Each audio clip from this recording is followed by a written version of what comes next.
Hello, everyone. Welcome to our second session of Vampire the Masquerade, the Boon Office. Today, we've got a very exciting session for you with some very exciting people as always. But before I get into everything, let's start by introducing our wonderful cast of characters and the people who play them. Starting with Victoria. Hi, my name is Victoria. I'm going to be playing Luis Estrada, the accountant Tremere, who is just an accountant, nothing else.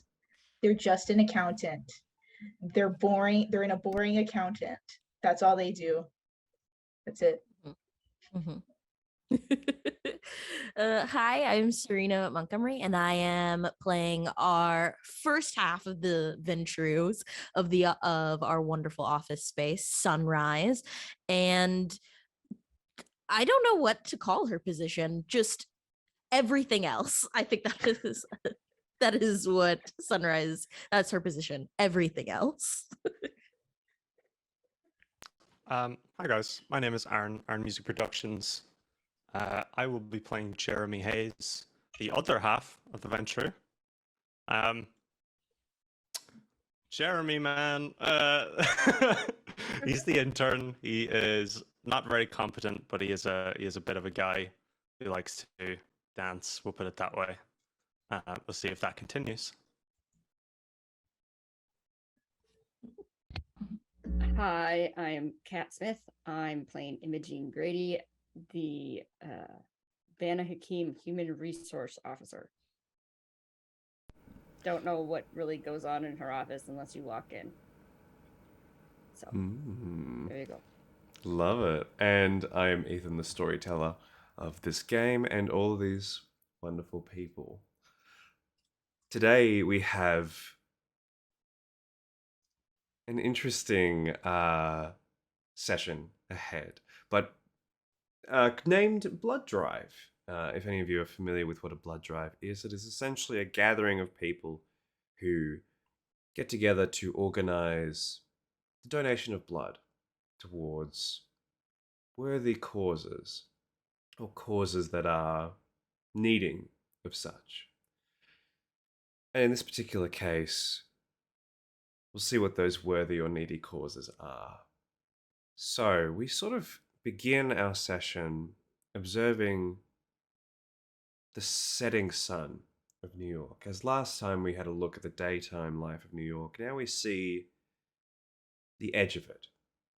There is an overcast, roiling clouds across the city this night. It might have been weeks, it might have been months since our last session, as the looming threat of the downsizing keeps our characters on their toes, and with a strange attack from the Sabbat, or so it appears, there seems to be a lot more going on than just the usual Boon delivery services. As the sun slowly sets, not that you can see it, but certain figures of the night can feel it. Figures make their way through the subways, into their taxis, and get stuck at Times Square and all the other places across New York. The traffic barreling all together and making its way through, parking in certain locations, or trying to get out of the city as fast as possible. Some people remain. They take a walk down the street. They find themselves in the local bar, the local dinner place, getting food and the like, making themselves known to certain creatures that awaken in this city, making themselves known only in the last moments of before someone forgets, or in some other worst cases, forgets everything forever. It is here that the gentle pitter-patter of rain starts to fall down across the city, and rivers of water begin to caress down the sides of these mirror-coated buildings. Their shiny lights reflecting across them, the many blurred faces of figures making their way through. Umbrellas are few and far between tonight. A lot of people get quite soaked, expecting better weather. And it is here as the city that never sleeps continues forth. I will ask our lovely cast who has the highest humanity? Who would wake first? Humanity 7 is quite average for most of our figures. If you have above 7, you would awaken first. No, if you have Right on 7. if you have 7. Have Excellent. 7 here. Okay, the three of you would awaken at very similar times, just as the sun dips below the horizon. And there might still be an orangey sheen above, but today it's cloudy. You see nothing here. And in fact, it's a more comforting that it is blanketed, that you see no night sky, no threats from above this time. Out of all of you, I think we'll begin this night in sort of a reverse. We'll start with how Jeremy awakens this night. Oh God. Well, I mean, first of all, let's roll a d10, halve it, and round it up to see where Jeremy's head is at. See where we're at. 4. Oh no. It's not a good night for Jeremy. Drawing another soul. Yep. So Jeremy will awake in a nature that's typical to him. What day is today, Ethan? Today is a simple Wednesday. It's a simple Wednesday. The night before. That's not a particularly interesting night in the town. So I think Jeremy, upon request by his sire, would have spent the night with him prior and then gone to bed at a reasonable time and not done too much annoying things. He is close to his sire, put it that way. It's how he got the job. It's how he got the job at the Schmidt Boon delivery. It was a boon that his sire needed to fill. And so that required Jeremy become the intern or join the company in general. But because he's a bit useless, he's an intern. So he'll awake in his apartment. Sheets not made, as I've said. Across the bed will be a armchair that just has all of his clothes. I would say neatly, but it's definitely not neatly on top of it. It might look a bit messier than usual because there will be other people's garments there as well. As Jeremy awakes, his door will be closed, locked, and he will walk out into his main room, and it will be littered with 2 or 3 people. If he can't party out, he parties in, right? You got some people over. They're all a bit asleep, maybe a bit intoxicated. Yeah. Lovely. I don't know what else to describe there. Yeah. Has our is there someone dedicated to doing like a late night greasy food run who Jeremy has sent out, or perhaps the sire has sent out to help these people in their recovery? Or is it simply just sort of soaking in the moment more of like the party, the hangover afterwards is part of the experience. It's part of the whole cycle of the enjoyment of the party, is the recovery afterwards. So the question I asked was, I'll reiterate the question. For the people strewn out across the floor here, clearly still intoxicated to some degree, is there someone organized for going out and collecting some sort of recovery food, some sort of midnight kebabs or burgers or something greasy to sort of help with the recovery with the hangover? Or is the hangover part of this sort of experience to Jeremy, this natural cycle of the entire thing? I think in this particular situation, this would be a very secretive, maybe a guilty pleasure of his. Nobody knows that they're here other than people that they've told. Most definitely not his sire. We've learned that Jeremy is not very secretive when it comes to the kindred life. So he hasn't been particularly careful with these people, but they have been here a few times, and it seems like they think that they can mooch off him because of his lack of care, essentially. And so they come here to get a quick high.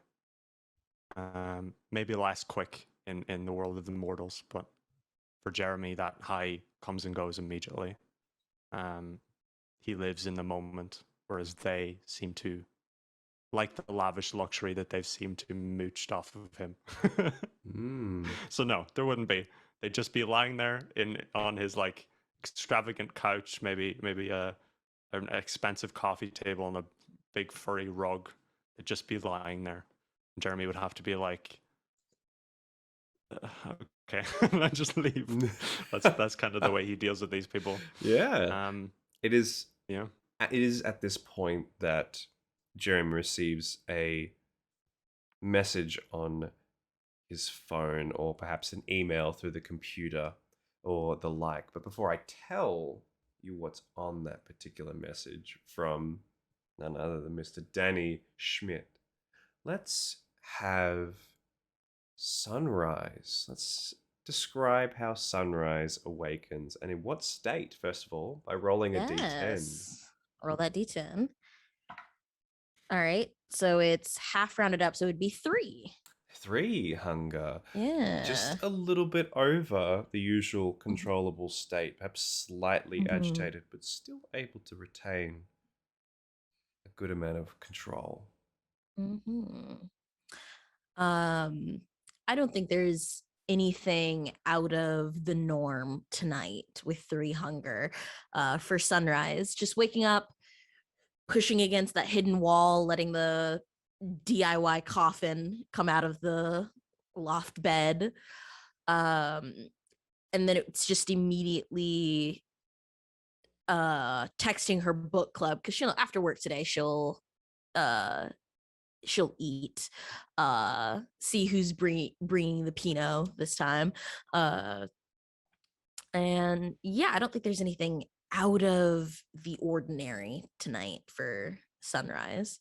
Just then going through and preparing the office for when people get in. Excellent. As Sunrise awakens in the actual office itself, you are more privy to the office gossip and the office. Well, I guess the happenings is probably a better word for it, as you are quite literally the first in, first out. Sorry, first in, last out. Awakening straight in here. Danny is already here, of course, and much like a couple of weeks ago, I'll say it was a couple of weeks, maybe 3 weeks ago, when you previously dealt with the interns coming in for their first time. Seem to have been doing well since, with the occasional hiccup. Danny has another, I guess, a change of mood. It is not. It is not a negative one though. This time it seems a lot more relaxed.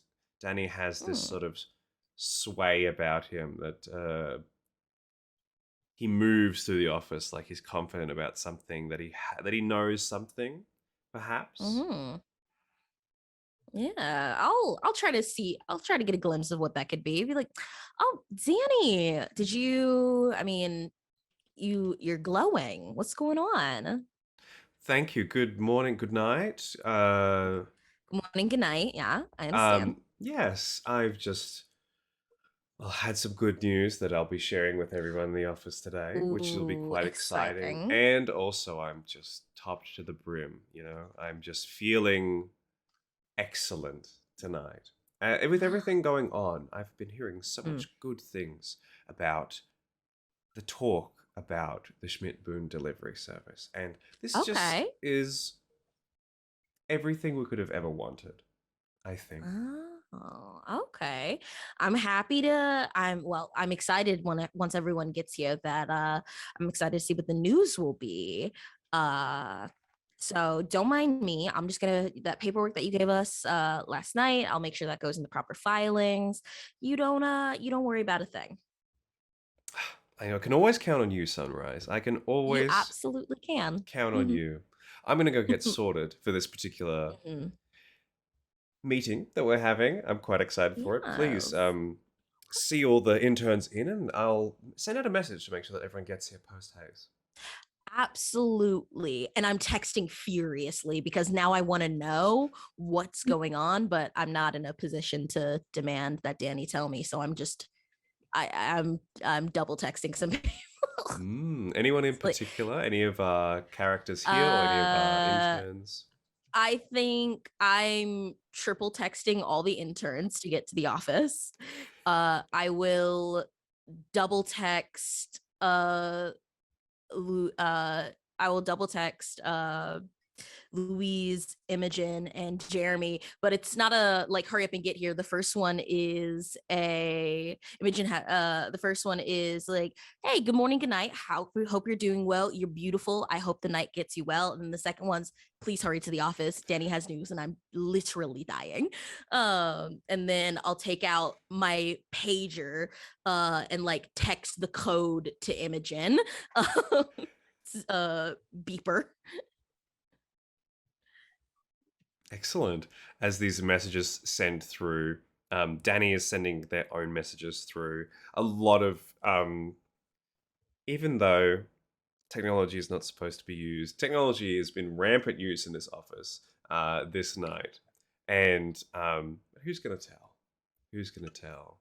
As we shift over out of the office and elsewhere, I believe back to Louise's.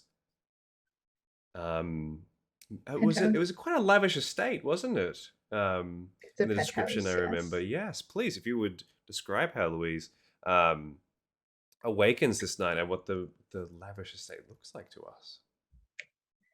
Luis wakes up in his king size bed, of course, and he at first he goes on his phone and he checks sort of the day night sort of like it's nighttime, right? Okay.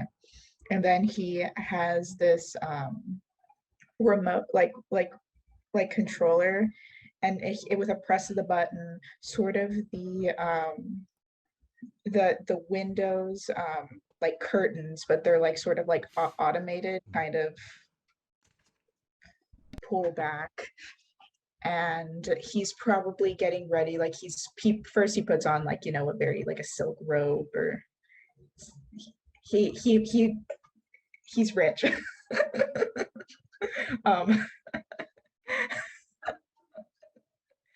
and um he, I guess, just goes through the morning motions, and yeah, I guess he'll see the message from Sunshine, and just say like, I'll be there in a short while, and then take out his second phone and see see what the damage is today. Over the day period, nothing. And there hasn't been anything since you've woken up. Strangely enough.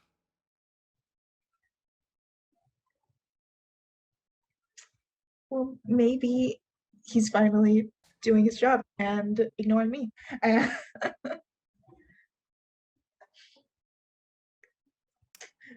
Right now, I guess Luis will be cautiously optimistic about that.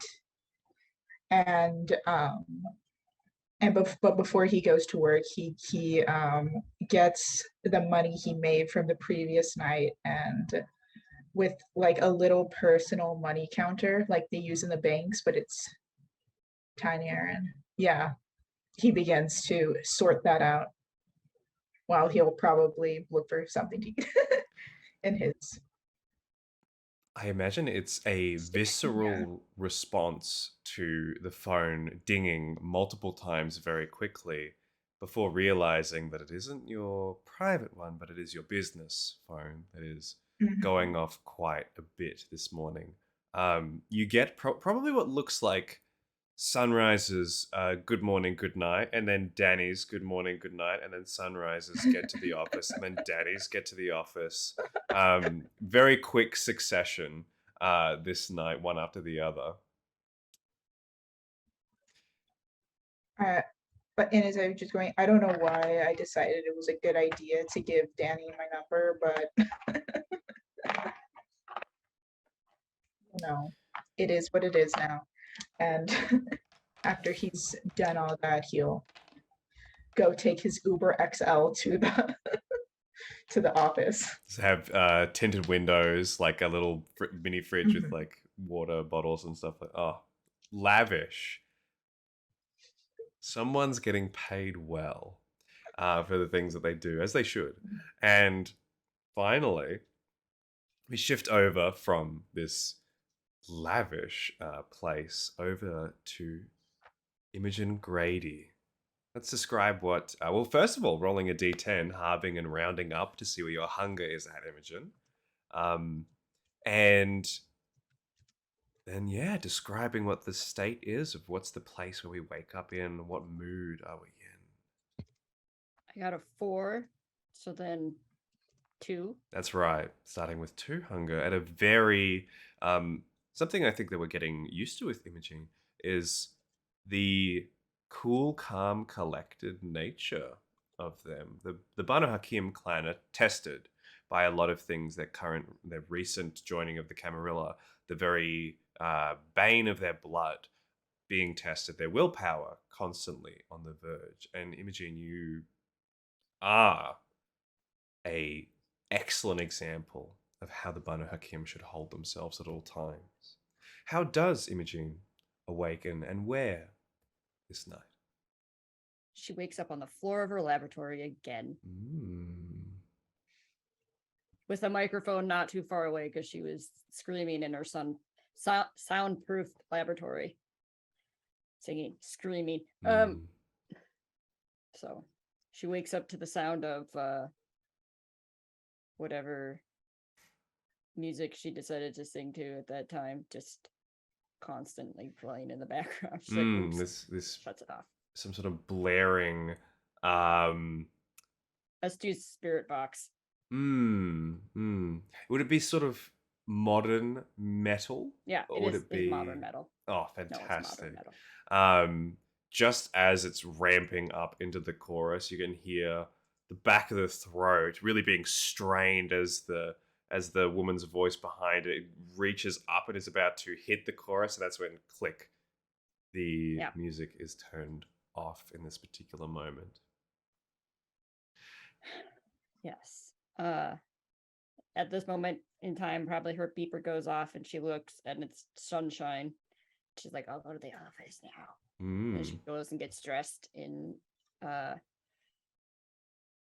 this lovely green dress that her sire picked out for her because all of her TG Maxx clothes disappeared and she hasn't replaced them yet. Normally it's like sweatpants and a hoodie. So have they not been replaced out of,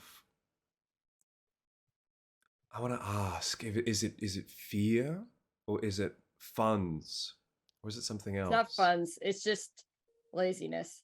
In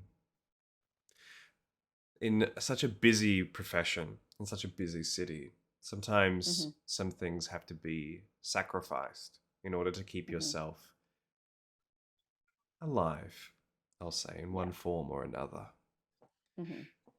As our characters make their way towards the office today, there is a news bulletin that some of your more modern cars, if you take them, or if you have a modern phone or a modern watch, they would pop up, or such the like, that you would catch this particular news that pops up this night of a subway accident. There seems to be a derailing of a train down in the subway, which has caused no deaths, but some injuries, and a lot of people are very angry that they're going to be taking a very long way home. Because of this, traffic is worse than ever. It is raining a bit more heavily now. It is a bit more miserable, and people are a bit more on the edge. There's a bit more choleric energy these nights. Bit of sanguine, bit of melancholy as well. Go ahead. I was gonna say, Luis asked the driver to turn the music up because he doesn't want to hear the sad vibes. Mm. As the radio station is like, we're just reporting now of this thing, blah blah blah blah blah blah blah. Then they flick over and it's some, um, I would say, modern rap that is being played over a very modern radio station today. Probably some up and comer who's just been noticed via one of the online pathways, who will make an album and then disappear into the etherealness, as a lot of them tend to do, which is both unfortunate and a testament to a lot of our systems and how they work. Being a musician is difficult. Imogen can probably testify to this. Yes. Imogene actually listens to the news article, the radio news article. If you're in a car, you'll hear it over the radio. If you are in the Mhm. office, you either get a phone update or it's on one of the computer screens nearby, or you even just get an update on your phones if you travel anywhere, because you'll get one of those, little applications that's like, ding, your journey is going to be an extra 35 minutes because such and such has happened. Um, Essentially, what happens is nobody knows what happened to this particular train car, but this never happens. It never ever happens unless something goes horribly wrong. Warped frames of the railways themselves, the train car wheels not being attached properly and such like that. But that doesn't happen. That happened a long time ago when trains were not so well built. But these days, safety is all encompassing and incredibly important. And engineers don't make such mistakes as this. Something has clearly happened, whatever it is. It might have been, some sort of animal got onto the tracks. It could be, perhaps the rain itself has had some effect on something. You're not quite sure what it is. You'd have to probably be there and investigate it itself. But currently, you have bigger fish to fry. But you do know it is going to affect your daily workings at the office. It is at this time that all of you arrive at the office at very similar times. Probably, I would say, Louise, you're a bit further away, so you might arrive a little bit later because of the accident. Um, Obviously, this is known as some of the interns, all of the interns actually arrive after you.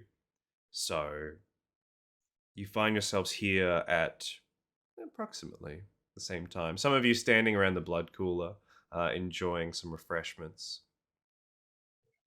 Some of you milling about the office. And I leave the scene to all four of you as you park your cars, make your way up the elevator or the staircase themselves, and eventually find yourselves in the office here together.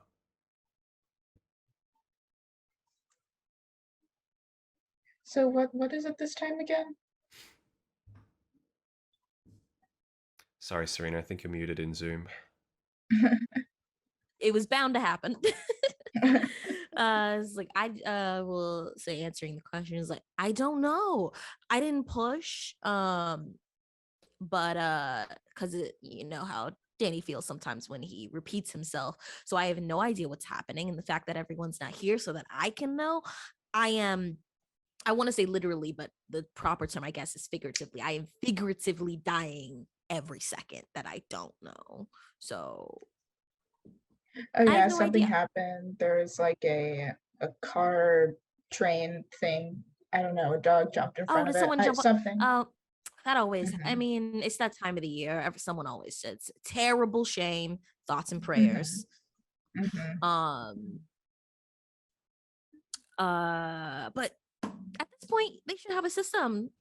If Yes, somebody yeah. dies, work around. But who am I to say? There's some people renting out buildings that are the same since the moment they were built, and what can I say? I love this city, but I hate this city sometimes. So, how was? I mean, are we in a kind of relationship where we talk about our lives outside of the office, or are we sticking to small talk? How we feeling? Um, I I don't really do a lot interesting. Mm, I don't do anything. I I I'm boring. You're always It's so well known professional. between. Oh, sorry. It's well been known between Sunrise and Luis that um I Yes, imagine but I imagine at this I'm moment, boring. yeah, I imagine at this moment you're standing around the blood cooler and Mhm. pouring yourselves a nice, either cold or hot cup of blood. It comes out either way, depending on your Ooh, preference. fancy. And those of you who can, I don't believe any of you can actually No. drink cupped blood, it's like slash bagged No, blood in the no. slightest. I just like being here Correct. for the social. I just like being here for the social Yeah, part. it's where all the gossip happens entirely. Mhm. If you glance over to your left from the cooler towards a sort of little booth in the corner of the room where there's Luis, your office is over in this sort of corner area. There's a side little room connected to yours. Actually, no, so it wouldn't be a room itself. It would be actually just a long desk outside that currently holds Elle, the intern Tremere. The silent, long, dark haired, 27-year-ish woman she's wearing a very tight cut suit with suit pants, a very fancy black tie. It's a blue suit. Very if you can imagine Elliot Page in Umbrella Academy, sort of towards the end, where Oh they have the yes. just a very similar suit to that. That's the sort of Mhm. very, and they wear it very well also. Um, and they are Mhm. currently have their fingertips sort of in the air, and blood is slowly flowing from them into all these different pens and papers that are slowly flying around that section, gently floating, pens writing on each other, moving things backwards and forwards, organizing sticky notes being taken off. And they're sort of orchestrating this whole thing with a very blank expression on their face. Um, Mhm. over I go back. Oh no, keep going. Yes, before over on the other side of the section, probably closer towards Imogene's area, Ginny has made herself at home. Ginny is a young, I say young, but she's also 27-ish. Um, bob cut blonde, very fair features, very red lipstick on today, wearing so their lovely pinkish cream suit was ruined last time we were here, and this time has taken on a bit more of a casual appearance. It is a jeans and a white button-up shirt today situation with the rolled-up sleeves. Ginny gives you all a lovely smile, tilts her glasses up, and goes back to writing her reports as she always does. Rufus is nowhere to be seen, which is quite common. Perhaps in the bathroom somewhere, sneaking a drink of this particularly enraging blood that they like to drink, or in the break room, which is just a little bit further. Um, if you would go towards L and then take a sharp left, you would see the break room. Um, Um, yes, go ahead. Oh yeah, I just wanted to say to Sunrise before again everything. Sorry about that.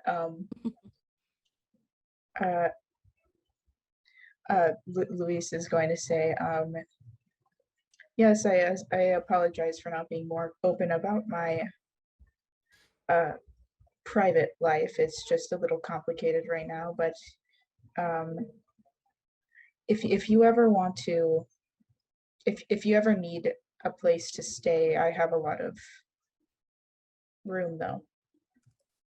Louise, that's so sweet. Thank you so much. I am very comfortable where I am with my Murphy coffin. But if anything happens, I will definitely hit you up on that. Or if you get pissed off at somebody in the office and you just don't want to be there for the day. What are you talking about? I'm perfectly fine with everyone in the office. I have no issues with anybody. Mhm. Jeremy, how are you? Hey, Lulu! You'll yell from across the room. Hey, yo, Sunrise! And Oh, hey, he'll walk over Jeremy! as you go. Duh.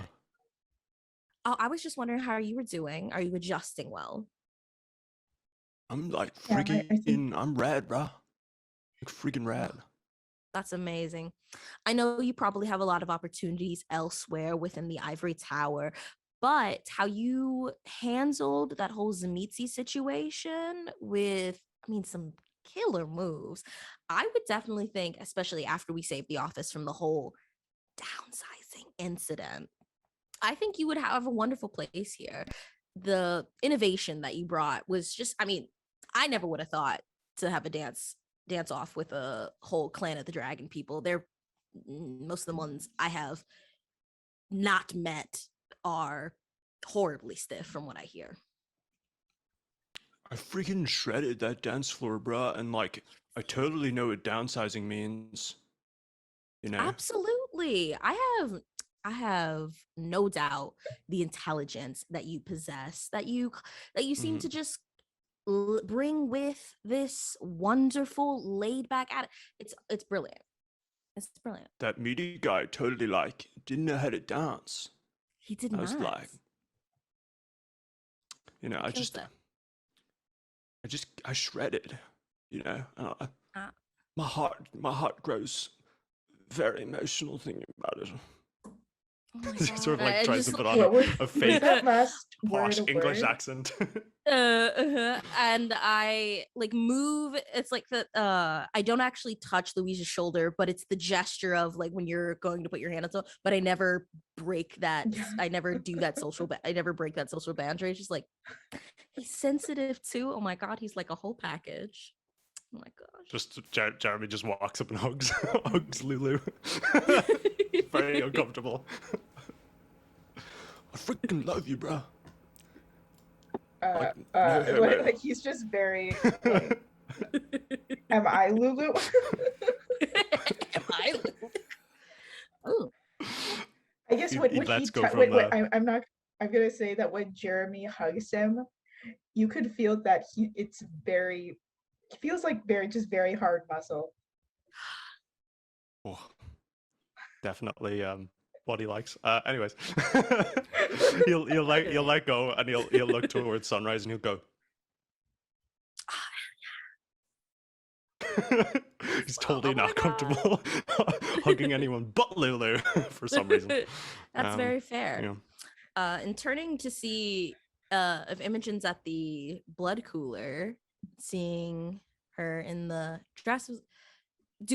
Is this something that we would notice that Imogen does not wear dresses like this? Correct. She's like Okay. holding two tall cups of blood, just like Mhm. double fisting it because she's Is it hungry. your birthday? No, Okay. it's not my birthday today. Not at all. I don't want to pry too much. It's just it's a different what's the word I'm looking for? It's a Style. different style. There, thank you. Than you usually wear. Are you trying something new? What's going on? You know, I usually wear fairly comfortable business clothing. Yeah. The incident or about a few weeks ago, my sire snuck into my condo and replaced all my comfortable clothing with very up-class business wear. I remember you telling me the utter fucking disrespect. First of all, I can get a runner to like, do you want me to get you delivered like a second set of clothes here at the office? That way you can just change. Cause I am uncertain if my sire will show up at the office. oh, they're one of those that just does It just does. the drop-ins. Okay. Just ghost them. That's what I did. You can't ghost someone if they just show up. Like, Yeah. I think, yeah. I'm so sorry you have to deal with that still. I get along with them just fine. Just, I don't know, something changed that they felt the need to update my business clothing. I don't know. They already murdered you and now they're telling you how to dress. It just feels like a lot of this. Just, I won't get into it. My relationship with my sire is, I think I'm about to say something, but then I just smile. Perfect. There's nothing wrong there. Yeah. There's always those little irritable things that your sire does that just happened to replace my wardrobe. My Trying to sire get me took me to from use a computer. I have a new computer in my house. It's not connected to the internet, or if it is, it's connected to this weird, super secure line. Mhm. I don't know how to use computers. It's like not all the time. encrypted and stuff. You like picking That is again if you Well, want to use I take that computers. back. I know how to use a computer. I choose not to. It's fair. So. All right. You choose not to. Hmm. Can she have gone down like to one hunger drinking the cups of blood that she's drinking? Is your blood potency enough to get something from these? I can get half off a blood bag. One blood bag, absolutely. I can go down half. If you are double cupping, you can Yep. absolutely just drink a lot of the cooler and go down a point of hunger. This That's is fine. sort of your morning routine, everybody, for those who don't get any hunger slaked from this. It is still an enjoyable experience. It's like buying a soda or buying a coffee, or like, it doesn't do the job. It doesn't like hydrate you, but it's a beverage. You enjoy it. You sit there, you let the resonance flow through. It's weak. It's not as strong as you'd expect. And at this point, Mr. Dennis Schmidt opens the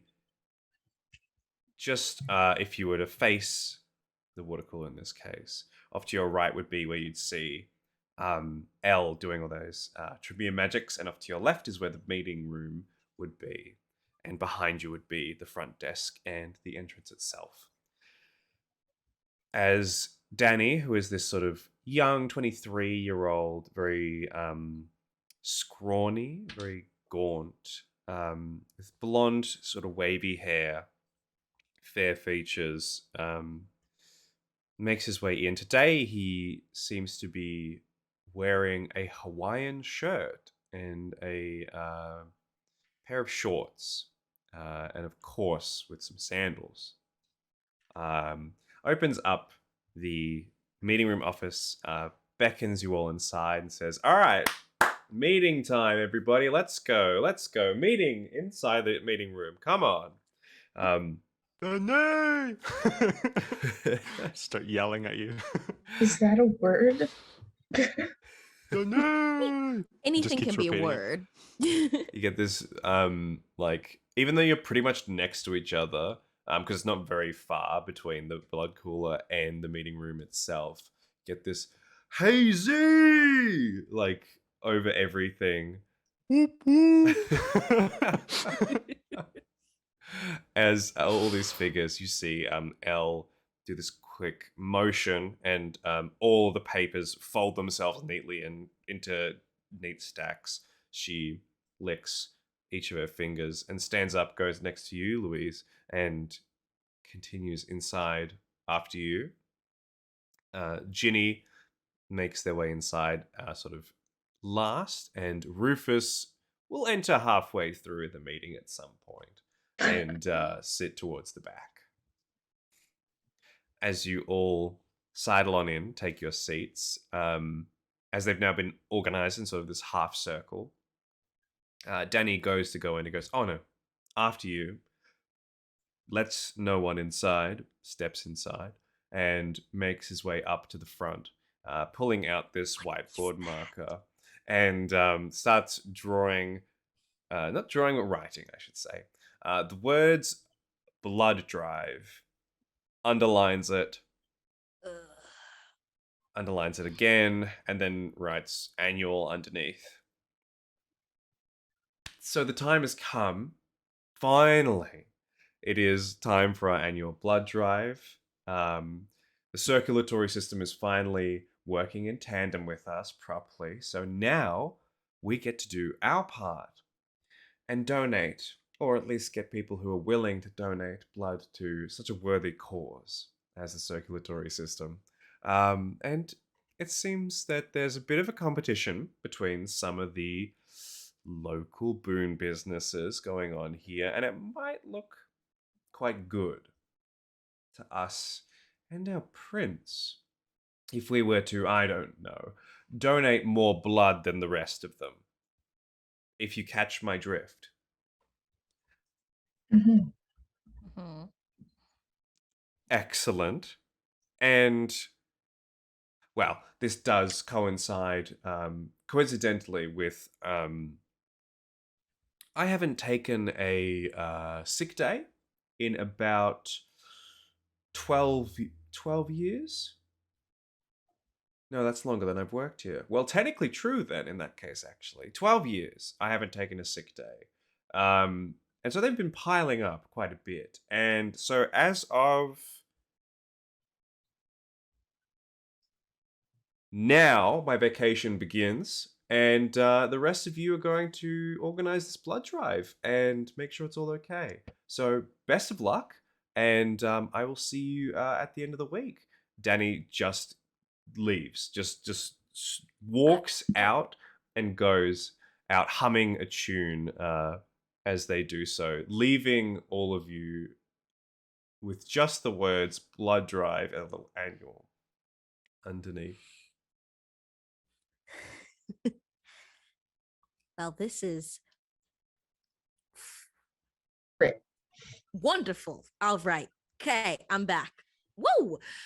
Okay, so I will check the binder, and he didn't leave anything. How are we supposed to How are we supposed to collect? Don't worry. I I mm, have can the get people. availability oh of collecting col- blood. Okay, collecting people, it's not my issue, but do we have I'm gonna make some calls to see if there's like a system already set up as to who's actually going to be taking the blood. Do any of you know how to draw blood? I do. I Ah, was a excellent. nurse Okay. before I was turned, and I do work with blood already. Fantastic. So then we need to acquire things. I'm gonna make some calls with the circulatory system, see what it is that they're low on, see what it is that they're going for. And then after that, so Imogen, would you mind being in charge here at the main office? And that way you can get anything you need to get set up, we can get brought to you. And I mean, honestly, Louise and Jeremy, you two are perfect for going out collecting. And I mean, this is just kidding. Oh, the interns, right? Mm, I don't know. Never mind. Elle, do you know anything about drawing blood? You probably do. Elle, help Imogene. Um, Yeah, let's stick the Tremere and the Bana Hakim together. That's always fun. Elle gives this Suck it up. hairs covering most of their eyes. It's hard to see them, their face most of the time properly. So it turns, you can see their one eye just through the slits of the hair itself, looking at you, Louise, and then looks back towards Imogene, stands up It's not. and stands next to Imogene in a very similar way, their book tucked between their crossed arms. It's not a problem unless you make it a problem, and I expect that nobody is going to make it a problem. So there is no problem. There isn't a problem. Not at all. I like look at Elle as like I actually have all the equipment that I need here in one of the supply closets. Even our white coats, where we look professional as a platometer blood drawer. My mouth does not work with that word. Plebotomist. Phlebotomist? Yes, Is that the Mm. Ah! that's the word. That's the word. All right then. Rufus, you can come with the acquisitions team. You seem very physically superior to most people, so that would be good for you. And Jenny, darling, you showed yourself very well at being able to wipe memories, so you're going to be on the exit team, probably with me to make sure any humans just get a nice clean wipe and they go about their day. All right. So I'm gonna make some calls and then we'll deploy. And then I'm gonna start calling some ghouls who work for the vampires who run the circulatory system. I'll get a couple of so we'll get a couple of roles here. How is each character? I already understand where Sunrise is going. For Sunrise, it will be an intelligence, politics. I believe you have a specialty in Camarilla politics. I do have a specialty in You can Camarilla. add that. How else are our characters intending on doing their best to find a way to organize this blood drive? Perhaps putting funds, getting people organized. Yeah, what would they like to do? setting up an area to make it look like an official blood drive with like Mm. a gurney laid out and like ordering like special snacks like orange juice and cookies. There's several good late night cookie restaurants in New York. Yeah, I'll get a wits academics. It's academic. Your specialty in research, because you are technically researching to find a place, will Yes. play in here for you. Yeah. So that's let's see. Oh, no, Louise that's and just one. Jeremy, what are you two doing to organize part of this blood drive? Louise is going to be, again, doing what accounts to when allocating funds where it needs to go. And then he's going to try and just ditch Jeremy and go to some of the clubs that he works at, and he's going to start telling some of his regulars that if they go donate blood, they'll get a free lap dance. What's Charisma, the persuasion for Louise. Thank you. what That's, are the amount of six or the like I got So is it a 6 or a is it 6 and or a 5? above is a success. So I got on my blood die I got 10. So if you have another 10 anywhere, that turns it into a messy critical. No. Then I got a 1, a 5, a 1, and a 6. I don't get anything. So that is 2 successes, I believe. 2 successes. The ones don't cancel anything out. No, the one, if it's a 1 on a blood dice, and you Okay. fail the roll entirely, it turns into a bestial failure, which Mhm. means you suffer some sort of compulsion or the like. It's mainly the blood dice, whether they are a 10 or Okay. a 1, that sort of affect that sort of thing. Yeah. Can I add my seduction specialty? And I believe you're also good looking, so you can add that Mhm. as well. Yes. And I'll get back to those successes in a moment. Jeremy, what is your approach to this. It's very interesting that Luis would try to ditch Jeremy because in that entire meeting he was not paying attention, other than the fact that he is supposed to be with Luis. So he's going to attempt to follow his best friend Lulu. He does try, and yeah. if Luis sees that Jeremy is following him, he is going to just tell him to go find people like at a random spot and and ditch him.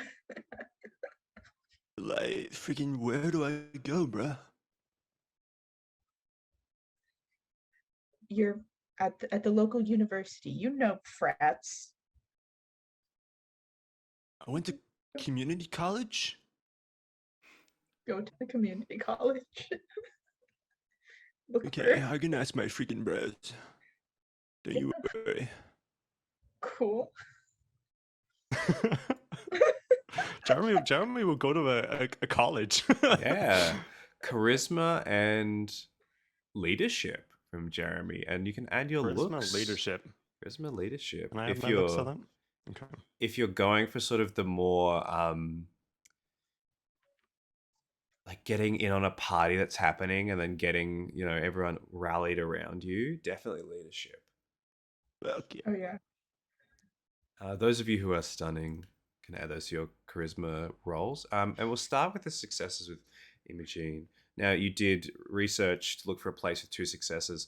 There are plenty of locations you can pick from. But you are also aware this is Camarilla business. This is secret kindred business. Therefore, it needs to be a place that is actually probably a bit out of the city, a bit more secluded. There are some lots nearby. There's a particular lot across from a particular dive bar that you can definitely organize with the least amount of trouble. You might get the occasional drunk, maybe not during the week, not so much, but it's a lot more low key than anything else. All the other options are like a skyrise parking lot, which seems too much attention. You might get too many people, which can be make things a bit difficult if something goes wrong. Or to do somewhere else in the city, and there's not a lot of space there. A lot of prying eyes and security cameras, and we don't want that.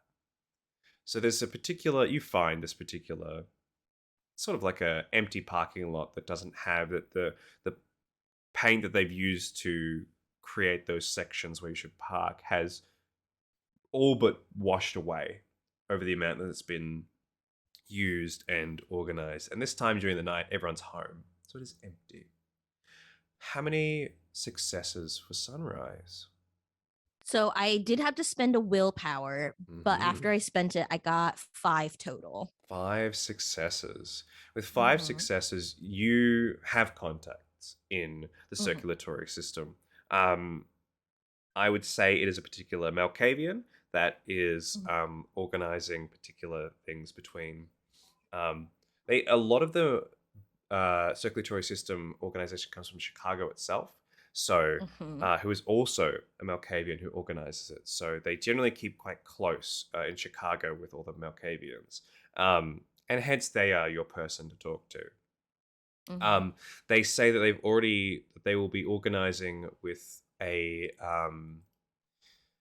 they've already organized what company to organize this with, and basically the company will disappear once it's all been done and taken care of. They've organized it all through that and seem to make it look like it is a proper company blood drive going on. Right. They'll decide to do it wherever you would like to do so. The only thing they can provide is the ambulances and all the medical equipment. They cannot provide you any people, any particular promises of any kind, but all the spending that you sort of need to do has already been done on your behalf. You just need to give them the all clear of where to go, what times, and if everything goes smoothly, they'll also fix the cleanup for you afterwards, should something happen. Ooh, okay.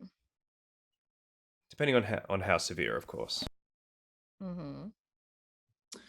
Excellent. Okay. You know, hmm.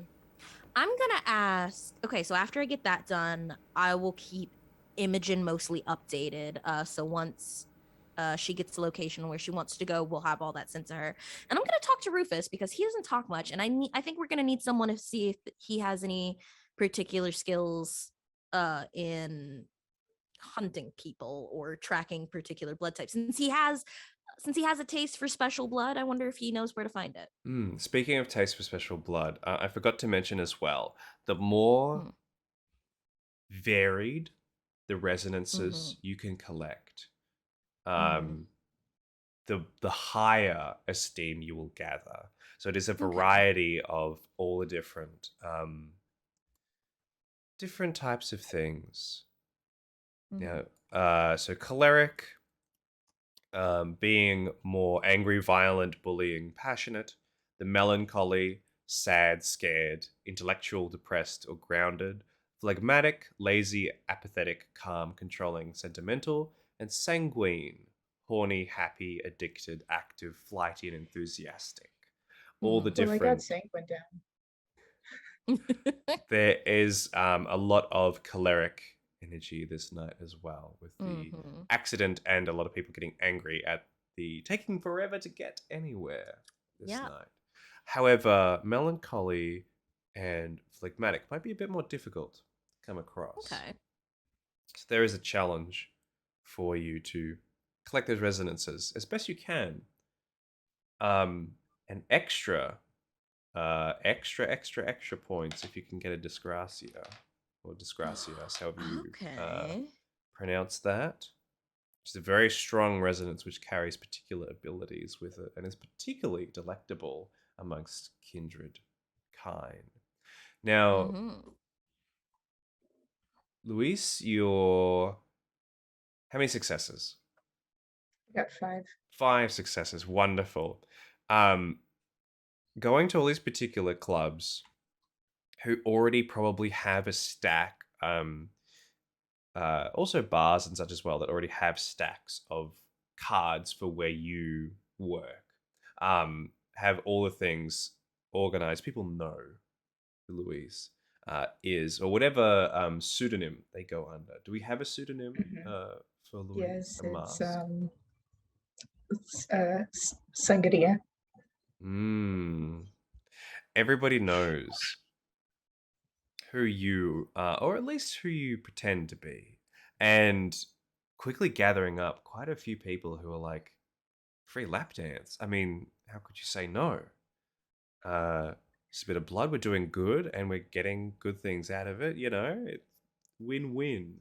And you begin to gather quite a fair amount of people. I would say with 5 successes, you would gather approximately 30 people altogether, which is very good for a blood drive. Usually it's just a small office of about 14 or so people. And Jeremy, how many successes? 6 successes. And So it is a particularly rowdy party. It's that time of year when people are newly accepted into colleges, into universities, and such. And so the partying is rampant, and there are so many people, and there are so many suggestible young people that you are able to convince them that, hey, we're here at the forefront of such an important time. Us intellectuals need to do something back for the community, and we need to, bring it back all around. However, Jeremy does it, um, and these people are all convinced that, like, in one form or another, yes, of course, we should be giving back to our community. We should be giving whatever we can, and it's just blood. We grow it. We technically grow it back. We get more blood. Our system compensates for it. This is not a problem at all. And you manage to bring now with 6 successes. You manage to bring 30 people, the same, but you bring one person who has a strong choleric resonance with you. Nice. And after some time, I imagine throughout this process, you're all messaging each other, you're all keeping each other updated and organizing things. Because Imogen, you have found the place. Sunrise, you have organized how everything's going to work, more of an event organizing position. And Jeremy and Luis, you have organized the people. Is there any extra little things you'd like to try and do or contact or talk to people? I believe Sunrise, you wanted to talk to Rufus about their. Yeah. Mm-hmm. Rufus, as always, is in the break room, sprawled out across the Mm-hmm. small circular table, and leaning, pushed it up against the side of the wall where there's a little. On the opposite side, there's a little bench top that has all your preparations for food and things completely untouched. Mm-hmm. The entire time it's Mm. been here, no one has ever used the sandwich press, for probably a good thing. Um, No. and Rufus has pushed the table up against the wall and is sitting up on the table, leaning against the wall, with one of their beer bottles in hand, Uh-huh. slowly drinking from it. They. Mm-hmm. Hmm? Oh, I'm just looking. There's just something. I don't know if it makes it hilarious that he's a Bruja and I'm a Ventru, but also just seeing him do nothing makes me so angry. Yeah. He So. has the curly long hair, almost frizzy, and the long beard with the grey streak through the middle, and turn the head flops to the side. It doesn't turn, Mhm. and it sort of leans up against. They look up and they see you, Sunrise, before the head flops back, and then a long drink out of the beer bottle is taken. Got it. So yeah, I'll cross the room like Rufus. So I'm not gonna pretend to be pleasant after our first interaction in the car, but you seem to have a particular taste in blood, and I'm wondering where you get it from. Do you outsource or do you find it yourself? He gestures to. Only now do we see it, as there's a bright blue mop bucket with a mop inside of it that is leaned up against the wall and held in this room. Seems like this room is sort of half mopped Mm-hmm. and has been stopped for perhaps a break of some kind. Gestures sort Mm-hmm. of towards the mop bucket and mop, and gives just a grunt. Did you eat a janitor? Do you need a pen and paper to write since you don't speak? Nothing but a grunt. Great. I'll go over to the mop bucket. Is there anything in it? Or It is just full of cleaning, a very strong chemical smell as you approach. Mhm. No, there's nothing in it. It's just chemicals and water. Yeah. Turn back to Rufus.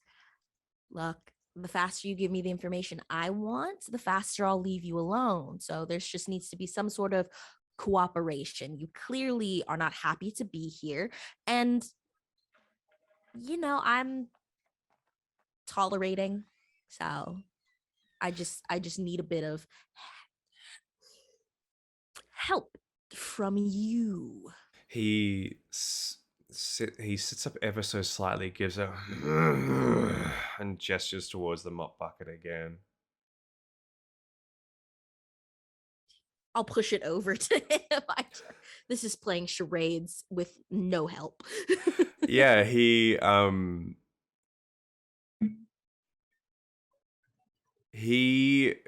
puts his hand down onto the table. You can see he's actually starting to grip it. He's starting to get, Uh-huh.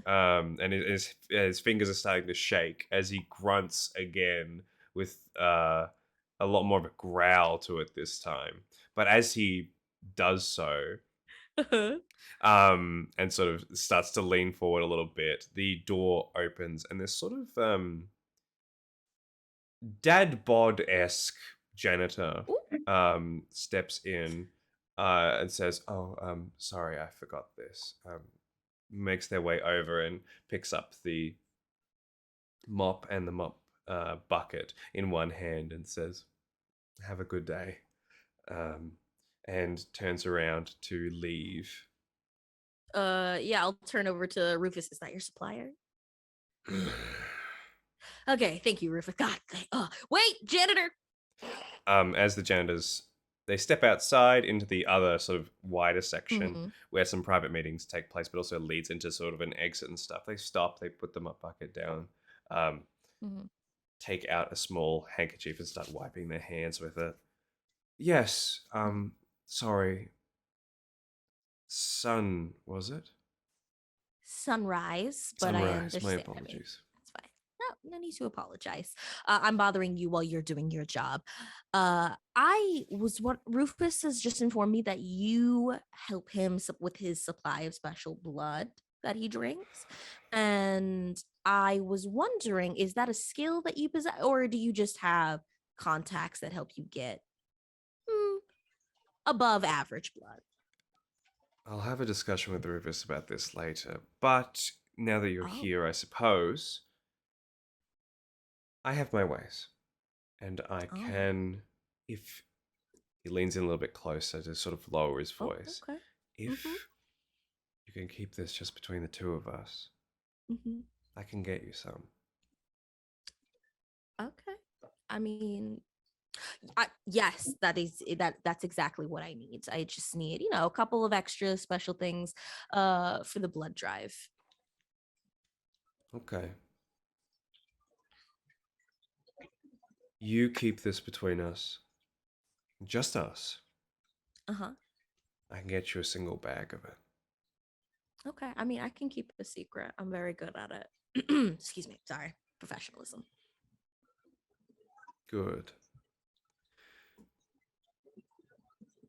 He looks you up and down very cautiously. Make Mm-hmm. a wits and insight check, Absolutely. if you would. Okay. So that's no, I'm at 3 hunger, so that's that, and then my insight is 1, 2. Okay, so 4 is correct.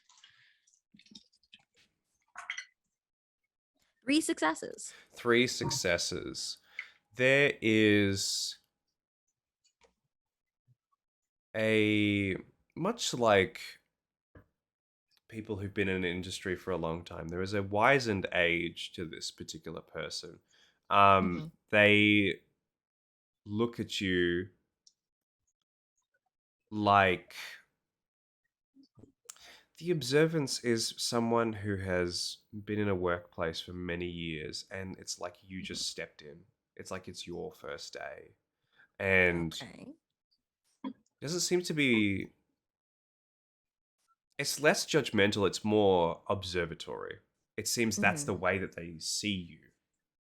Like you're new to this whole thing.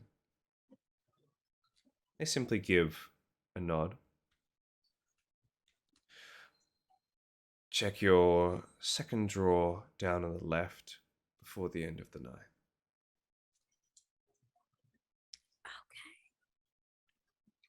Okay. Like I'm talking to a spy. Oh my god. Do I know anything about this janitor?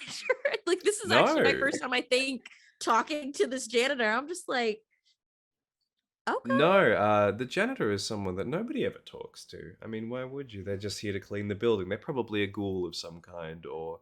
But with your insight check, there's something a bit more behind that. You're not quite sure what it is, but there's Mm-hmm. something more to it. Do they have a name tag or anything? They don't have a name tag. Okay. So I'll be like, yeah, all right. I'm gonna back up. Just kind of, and then just never showing my back because I'm just like, this is strange, but I'm like into it before I leave back to before I leave back to my duties. It's like, what is happening? Gives a polite nod, picks up the mop and mop bucket, whistles a lovely tune as they make their way down to the janitor's closet to deposit all of these Mm-hmm. things. Is there any other little moments or scenes of characters would like to have. Did his second phone start ringing at any point No, while he was out? No. it hasn't, which is probably worse.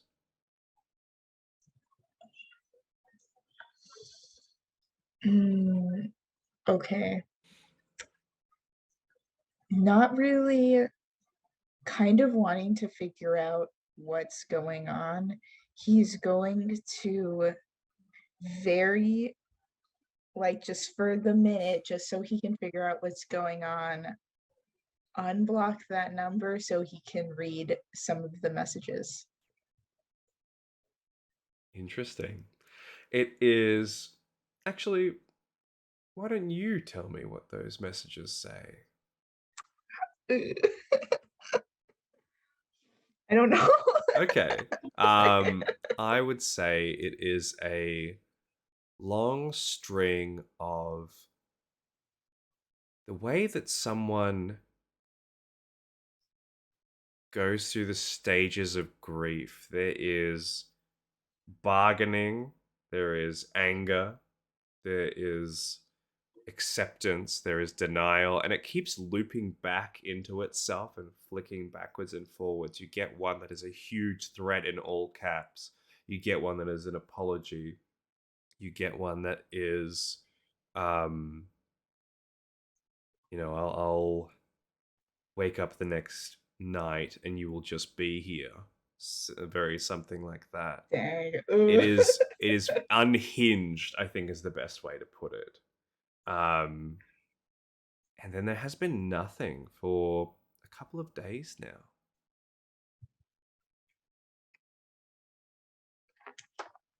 He's gonna, I guess, close his phone. He does feel bad for how he left, but it's sort of like that feeling bad when you get out of like a bad relationship that you knew is bad, but since that sort of time has passed, you kind of forget a little bit how it was bad. Yeah. This is And something. that's sort of how it is. It's something to reminisce on as you make your way between the clubs, the bars, and start to gather all these different people, all these different as try as you may to get these residences to organize for the blood drive, but getting blood for at all is an excellent thing for the circulatory system. And Jeremy, was there another scene you wanted to have or a small thing? It's not really a scene, more so just a case of either on his way or on the way back with the people that he had acquired. He will open up one of his favorite websites. Yep. Reddit.com. And he'll open to a subreddit. There's probably a subreddit called r/vampires.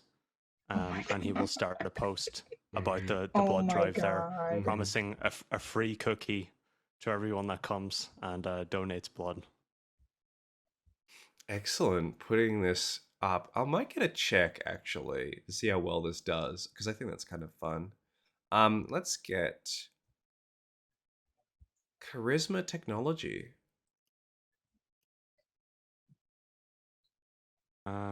Sure. I mean, an interesting blend of skills, I know. Controversial to mix. I would rouse, social and but I'm on 4 hunger. Remember, you can use willpower as well. I can't. It's all red.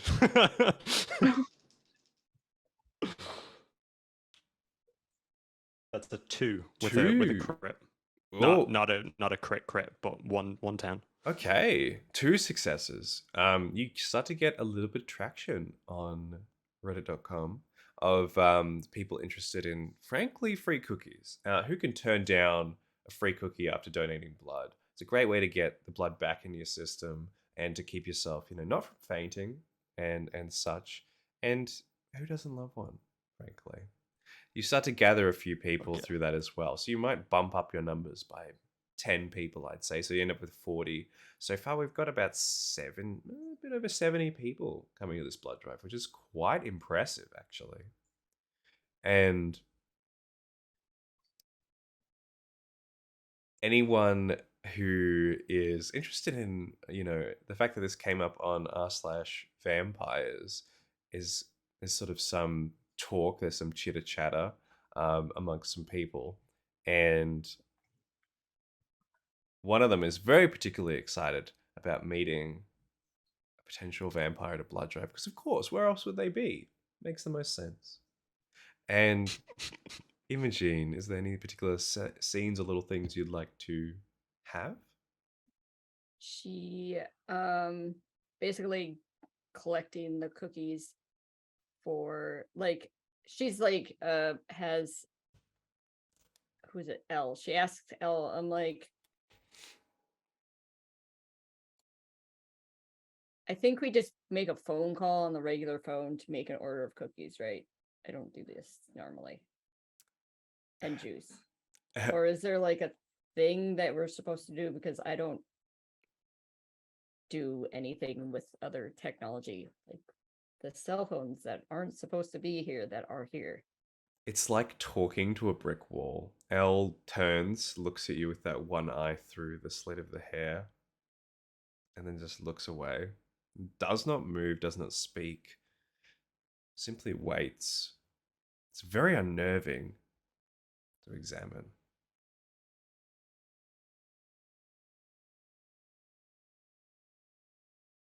She makes a phone call to order, like, I don't know, 12 dozen cookies of Yeah. various flavors from various cookie places, and then call, I don't know, she doesn't really like the whole like food place. What's that company called? The place where you, like, why can't I think of the company name, because I don't order or I don't use that company very often. Is it like Grubhub. Yeah, Mm, Grubhub. I don't know. Grubhub in the States. yeah. Because or you even Lyft and Uber does this too, or you can order juice through them, like Yeah. order groceries through them. But she doesn't have a cell phone, so she can't do that. So she has to figure out how to. She'll probably just go down to the local convenience store and buy a whole bunch of juice. I love it. Going down to the local convenience store and grabbing a bunch of these different things. Since you're not allowed to use technology, it seems like only one of us is adhering to these particular rules. And Elle follows you the entire way, book in hand, doesn't say a word, simply observes what you're doing. And I imagine you pay with like the company card that it all goes onto and then gets filtered through all those systems. Danny can deal with that later. Yeah. And excellent. You all beginning to organize some little things for this particular blood drive. We'll see how successful this blood drive is, I think, after a little break. So I think we will duck away for a little 5 to 7 minute break, and we'll see you all very soon for the rest of our session. See you in a moment.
Welcome back, everyone, to our lovely, lovely game with some lovely, lovely people. Hopefully, your break was good. Got some water, went to the bathroom, got some snacks for the rest of our Vampire the Masquerade Boon Office session. We skip ahead some time now. It is still, as I've mentioned earlier, it is still raining. It is still overcast. It is still quite unpleasant. So it seems like some of the office money will be put towards setting up some of those big white tents that they have, just the steel sections, and they have the white tarps overhead to organize these areas. The ambulances and the medical equipment and such haven't arrived yet. And all of you travel there in your usual office limousine. Is there any brief discussion or talkings or a scene you would like to have before you arrive at this location? Just a bit out of New York City. I'm going to let them know that in my past life, I worked in medicine. I will deal with the blood taking for those that don't need it, want to do that. Also, we should make ourselves look more alive. So I'm going to Fuck, I forgot about that. Oh my god. do Yeah. the thing of making myself look more alive. The blush The, of life. Blush Please, of I'll do life, that which as well. requires a browse check. anyone who wants to activate Not blush of touching life. that with a 50 might have yard to- stick. I might have to eat a wine, Mom. I get hungrier, but that's okay. A Yup. single I'm rouse good. check. I also get hungrier. What is our current hunger levels of everyone?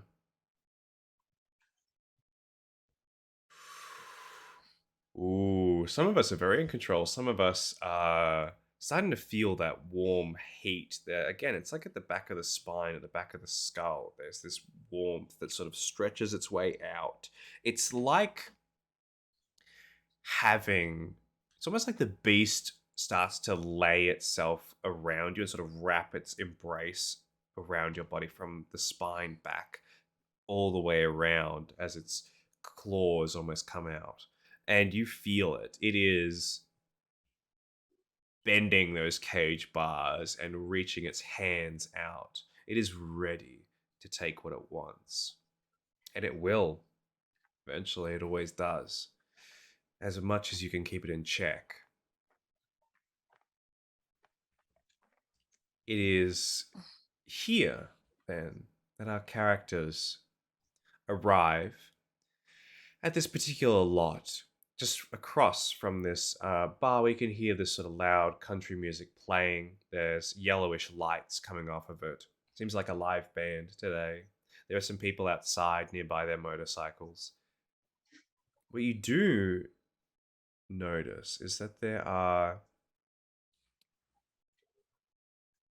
3 figures that are standing out in the rain in this particular lot, sort of just off to the side. One of them's leaning against one of the chain link fences, their hood up, wearing sort of a leather jacket. One of them is looks like a man from this distance, wearing just a black shirt, torn jeans, rain pouring down and making their black hair just cover their entire face.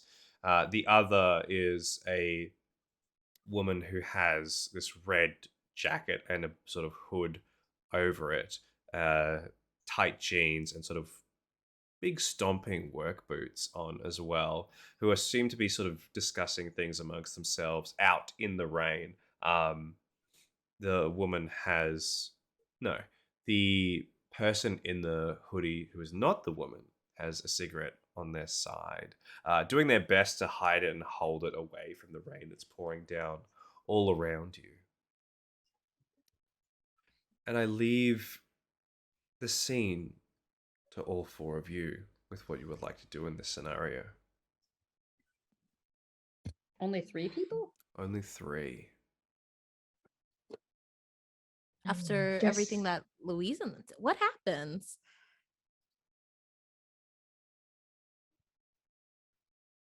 Huh. I recruited a lot more people, and I think Jeremy had as well. What's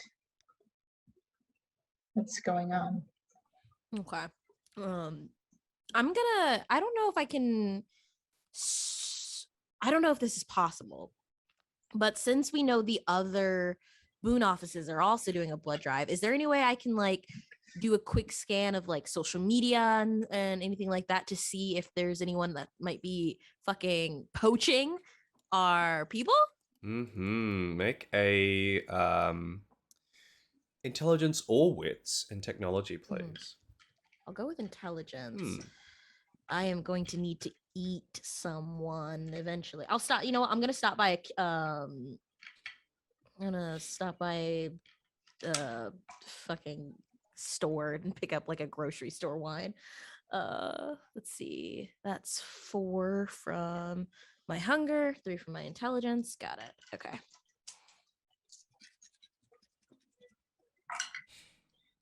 Okay.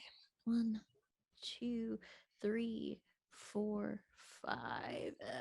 5 successes. 5 successes. As a Mhm. matter of fact, there is another blood drive being organized by another company. You don't recognize the company or their names from any of the previous. You know of the other businesses, and it's likely that Mhm. they're wearing a mask for this, obviously adhering Yeah. to the masquerade. But there is a blood drive that has been organized in a warehouse about 10 minutes drive northward from here. And it seems, and just as you're figuring this out, you look up, you see some people arriving in an umbrella. The woman sort of steps up, says some things to them. They wave and thank her and then leave the area. Wait. Oh hell no! Fucking I'm gonna doing click this, my. I'm a bros. yeah. I'm gonna click my way over. I imagine some of you have umbrellas in the car No, that absolutely. Yes. you flick up and make your way over. As you approach, you can. I'm taking my baseball bat. Oh, that is Okay. not required. I mean, it might be. Yeah.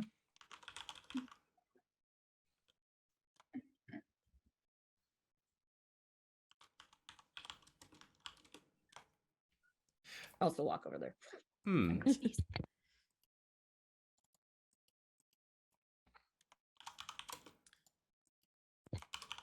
As you make your way over, the 3 figures sort of are still talking amongst themselves. You can't hear what they're saying as the sort of rain patters around you. There's the country music playing around just towards your backs currently as you walk towards them. There are a few abandoned buildings off to the left and the right. One seems to be mechanics off to the right. Off to the left seems to be a diner that's shut for the night. Not many people are walking around at this time of night, especially with the rain going around as well. You make your way up to the lot, which is completely empty. And these 3 figures, the woman who turns towards you, she's dark skinned with a very short shaven hair, very muscular build. You can tell she's got very lean body with very powerful arms and shoulders, especially. You can tell this leather jacket is sort of barely holding her in almost. The man beside her has just this thick black hair that is running down their face and dripping constantly all the way down. They've got a very scruffy beard that is very unkempt. And the other person in the hood, as they turn towards you, there's just darkness behind that veil and you can't see a face. The woman steps up, says, "Hey there, you here for the blood drive?" Yes, we are. There's been a bit of a cancellation. There's a warehouse just up to the north. A lot of signs there. Can't miss it. Awesome. Thank you. She simply gives a wave and Is that all we're gonna say? Ooh, Imogen. Okay, so I- Imogen, I know you're doing a thing here, Imogen, but like, is that all we're gonna say? She's stepping up. I feel like we have to step up. Is there? You got a plan? Yes. We're gonna Okay. see who's poaching. Okay, I'll keep quiet. I Then. keep that quiet to myself as I Mm. talk to her. Yeah. Luckily, the Mm. rain and the country music Ah. drown out any conversation you have. Bad decision, folks. I'm gonna throw up Dante. Okay. Uh, Yeah, you throw up Daunt. This subtle. It's a very subtle supernatural Kind skill. of bad decisions. As So you many do bad so, decisions. the three figures sort of no, I'll say the man and the woman just start talking to each other. Like they haven't quite noticed, but the black veil of the hooded person does not leave looking towards you as a group. It seems like it just continues to stare with a cigarette at its side. They don't make any moves or anything though. I'm gonna take my baseball bat and sort of hold it in front of me, point it towards them, and attempt to speak to them, even though they probably won't be able to hear me. What would you like to Jeremy, say? what are you doing? What you freaking, bruh? what the frig? Where's frig? Just like stumbling over his words.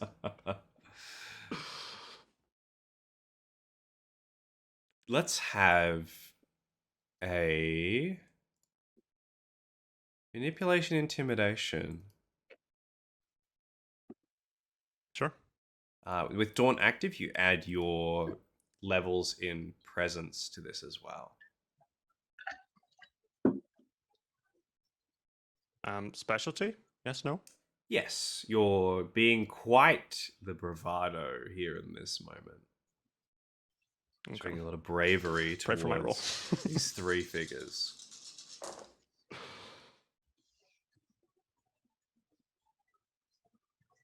Four. 4 successes. So the man and the woman sort of turn and like the man sort of shrugs and looks away. The woman holds up her hands and says, "Hey, we don't want any trouble. We're just here redirecting people, okay?" The shrouded figure stands up and drops the cigarette in, and then you would hear the tss of the cigarette as it hits a puddle down by their feet. Whereas the body language, you especially, Sunrise, you're very intuitive with your quite high, I believe you have good insight. You're quite good at reading the fact that these two are like not wanting to step up. They don't want to fight. Clearly, Jeremy's bravado is the fact that they are so confident to step out of all four of you and be like, "Hey, what's going on?" Quite intimidating. But this cowled figure, I should say cowled is probably better. This shadow in front of their face is not intimidated in the least. Jeremy will move his baseball bat and point it at the shrouded figure and be like, "You wanna freaking go, bruh?" I'm gonna touch Jeremy's baseball bat. We do not need violence in the streets tonight.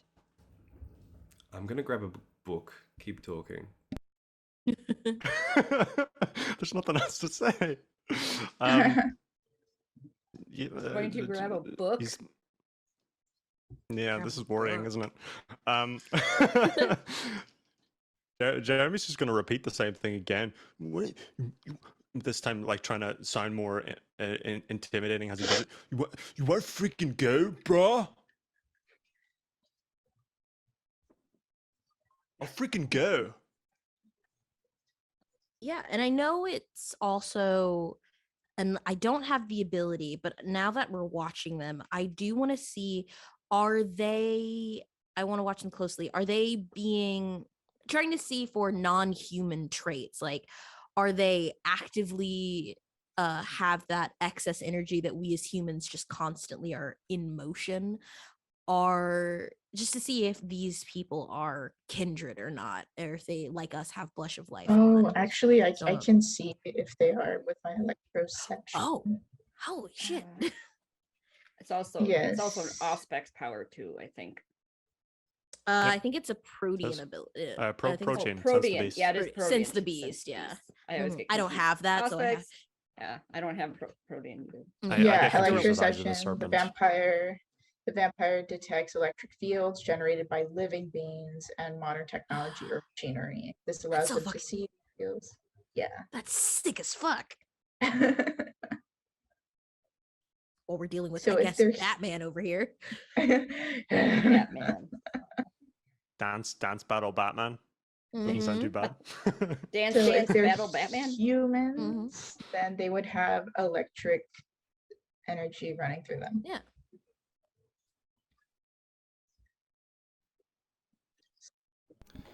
Okay, now I seem to be without a certain book today, which is a bit book are you looking for? bothersome. I'm after my Chicago by Night book. Oh, Ooh, what I page have would you it. like? I can bring I'm that up. looking for the Oblivion Disciplines. Oh no. Okay, I can do this. can give you very that. quickly. For you. Just Now I let me get believe that I'm right. looking for Shadowcast. Now I believe Shadowcast. What you see in this particular moment, Jeremy, is this figure as they're standing sort of, I guess, close to one of these lights. You see their shadow slowly extending along the ground, closer and closer Oh, until yeah. it sort of touches yours, and it sort of sends a Um, shiver that- down your spine. I believe it does more damage in social scenarios. It can hurt willpower more. It says anyone witnessing the practitioner notice the shadow cast no visible light on a wits awareness roll difficulty 3. So anybody that wants to pay attention to him has to make that. Yeah, if you want Type of to, roll. if you want to notice what is happening, just make a wits awareness roll. Yeah. Difficulty Yeah, 3. I think I'll do wits I think- awareness. Yeah, I think I'm The- too the focused on willpower side them. of I it- don't. I'm The too willpower focused side on of it is that Jeremy. it increases by trying 1 to- from social conflict. Yeah. Mm-hmm. I'm That's the, I'm that's too the noticed part of it. on Jeremy trying to threaten somebody with a baseball bat. I got 2 I successes. mean, fuck it. But I can Jeremy will try. notice. What's the roll? Wits awareness, difficulty 3. I And guess I will. Oh dang! I only got 2.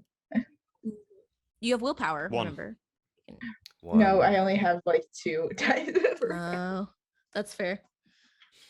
I'm They're rolling on 4 default in here. hunger. Doesn't seem like anyone notices. I'm gonna try it and see. Wait. I guess because it's raining and it's already just so dark, probably Yeah. that we don't see like Mm. A supernatural shadows crawling across the ground. apparently we successes. don't. None of, I guess I mean, only that's the reason. I got Only- 6 successes 6 out of successes. the corner of my eye. Yes, you can definitely see this shadow. And as you do so, you are also notice that the light sort of, as this figure stands up, the light near them starts to flicker. It starts to pulse on and off erratically. And Jeremy, I'll need you In to a make. rhythm? No, it's In a rhythm, Ethan? there's no rhythm. It's quite chaotic. Mhm. Damn. Actually, please Give me my make opportunity to dance. please Go ahead. make a, we'll say, composure and resolve in this case.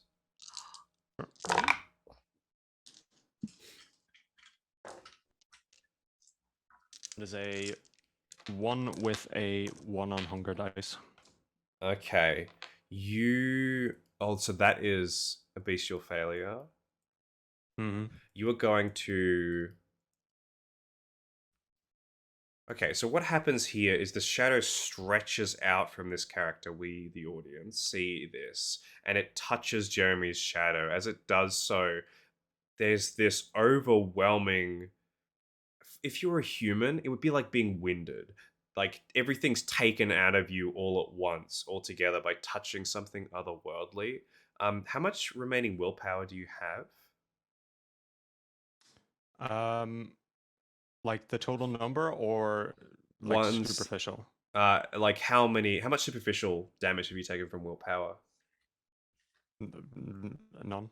Okay, you are going to take So I'm four. at 4 in total.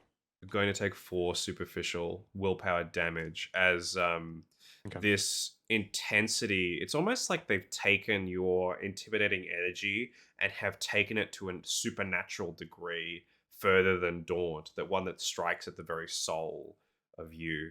And on top of that, as a Ventru, the king, the crown does not like this, does not like being pushed into a corner, does not like being told what to do. You're going to suffer the clan compulsion of the Ventru for this scene, which is to tell someone what to do without using supernatural abilities and for them to obey you. It has to be something physical that they do as well, whether it be kneeling or collecting something or going or leaving, etc.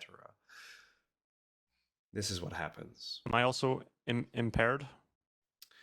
Socially, you're impaired, not through. If your willpower is impaired, I don't think you suffer any penalties to it. You're not, because you're not physically impaired.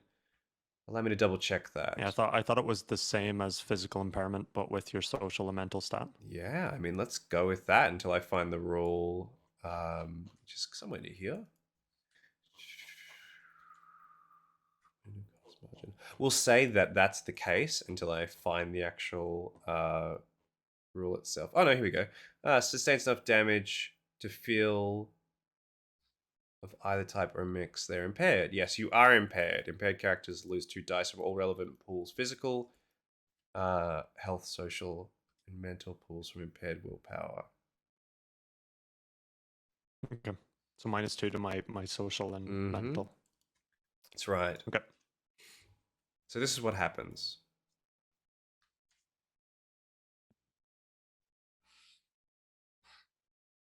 I guess since it's directed at me, I'll react first. You'll all see, even though Jeremy is quite, he's quite, maybe not the word unshaken. Usually, he's quite strong in the way that he holds himself. As he was holding the bat out, there was no shaking on the bat, and as soon as this sort of happens, you notice the bat sort of fall for a second as Jeremy has to consciously think to use his strength to hold it, and he sort of like takes a step, not like a full step back, but he sort of takes a step in his spot as this happens. Okay, so there seems to be a lot of tensity here in this situation. How about we break our separate ways and we go about our own personal business? The woman puts her hands down and says, I think that's probably for the best. Mm-hmm. Looks like eyes wide, raising eyebrows towards the cloaked figure, who leans back against the chain link fence again, pulls out a box of cigarettes, pulls out a new one. And the gruff man in the back sort of shrugs. They turn back towards their business, still intimidated by Jeremy's earlier proposition, not wanting to fight. But they haven't Let's- left there. They haven't left the haven't left. location. Okay. Can Luis sort of directed, because so did we now notice the La Sombra use their oblivion or no? I saw it 100%. I think only Imogene saw it, and Jeremy Dang, felt it. okay. Hmm. I kind of step back and I go, Like friggin' frig. the one smoking a cigarette is a La Sombra.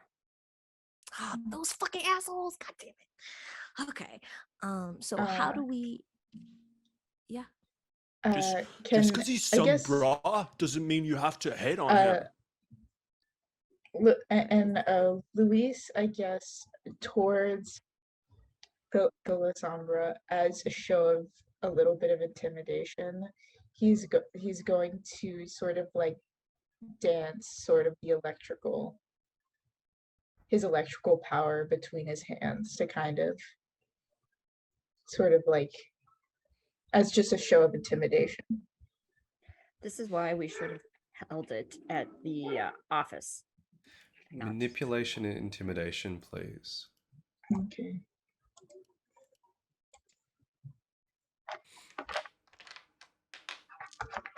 They're going to do composure Right. resolve to try and keep their wits about them. I think we should freaking fight them, bruh. Gonna use a willpower. Okay.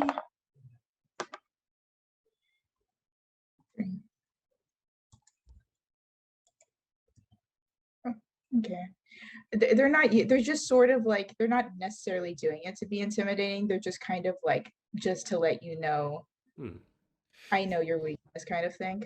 There's an exchange, there's an acknowledgement as neither of you are Mhm. intimidating or intimidated. Both of you acknowledge each other's abilities in that moment. The cloaked figure doesn't nod, doesn't shake their head, just lean back and hold the cigarette out to one of the other figures who uses their lighter to light it. Okay. So, just turning to Imogen's like, all right, so the course has changed. What is it that you would feel like all of us as a collective, since we're here, since it's the next couple of moments, we'll decide what we do. What do we feel comfortable with? going to go 'Cause- check on the, and I look over at them poachers Mhm. group of blood collecting. Yeah, well, we know where the warehouse is. So, Mhm. all right. I like eyeball the, like just stare down the I really want to do one thing, but she's going to be polite about it and not do that one thing. Even though it would make it entertaining to Mhm. Sombra. Understood. So I'm gonna go see if I can get some information from see why they're fucking here. Could you check on Jeremy to make sure he's okay? Certainly. Okay. So I'm gonna walk over to the other two. It's like, hi. So given that this blood drive is canceled, why are you still here? I just have a couple questions concerning the events that have transpired. The man doesn't speak but just growls. The woman holds up her hand, just says, and folds her arms in a very defensive stance. Mm-hmm. Says, we're simply here to make sure people find the right place. Oh, I understand. You're so thorough. May I ask who it is that you're representing? Didn't ask their name. You can go ask them if you'd like. And you're just gonna remain here. Is that the case? That's what I'm getting paid for. How much? She says 20,000. Oh, okay. So is this a situation where if I pay you more money, you'll vacate the premises, or how will this go? Looks over to the other two. Looks back. Let's talk. I love to chat. You double it. We're out of here. And okay. My additional offer. When you say out of here, I mean go to a bar, enjoy yourselves. You've done your job, take an early day off. You don't get called in if your boss comes inquiring where you're at. Take a mental health day.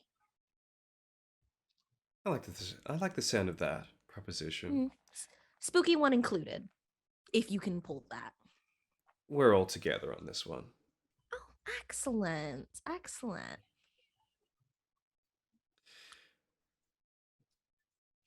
All right, deal. But I'd like the payment now, if that works for you. Okay. You have the choice of giving cold hard cash in a briefcase, which is very Camarilla-esque, or you can do a transfer through the right appropriate funds. It will cost you 2 resource dots to do so, and you can make them back through business expenses. It's part Understood. of the. So I'm feeling a little feisty because they stepped up to my boy Jeremy. Mhm. Is there any way that I could, using my technology, do a digital transfer, but it's like, I don't know if I can You make want it it to like bounce. NFTs. Want it Oh, to be I bounced, see. or that it's just it's not NFTs. real. It's not real money. um, It's Bitcoin. I will Mhm. offer you. Mhm. These people, considering one of them is a La Sombra, aren't particularly Yeah. technology heavy. You can. So I'll give you a choice here. I'll give you a Okay. choice of either consequence. One, you can set it up so it bounces. You lose no resource dots, Mhm. but instead you'll gain 2 dots in adversary. Okay. Or you can set up these resources, lose your 2 dots for now, and gain just a single dot in adversary, as You know, there is a single figure that can't use this particular money. Understood. Jeremy has been nothing but a gift, and these jokers stepped up, threatening my livelihood and my boy. So yeah, I'll take the 2 dot adversary. It's not my Okay. fault that Lasombras can't step up. So All right. You gain a 2 dot adversary in an anarch coterie. bring Please it. add that to your sheet. The Mm-hmm. payment goes through, the 3 of them make their way out. The woman gives as she Mhm. leaves, and they make their way not to this bar, but to further into the city. And Yeah. the lot is clear. Okay. Jeremy. Can I roll to heal one of those superficial willpower? Or is that just health, right? Having them leave your space at all and you having sort of come up against it, you don't need to roll. You can recover one of them straight away. Just a single one. Okay. As you've I was going to be technically. risky about it. Yeah, you've technically come out on top in this particular case. So you recover 1 superficial willpower damage, putting you out of the impaired state. Just having that La Sombra out of your sight immediately makes you a lot more comfortable. And Imogen, you see the shadow. Can I become his 2 dot adversary?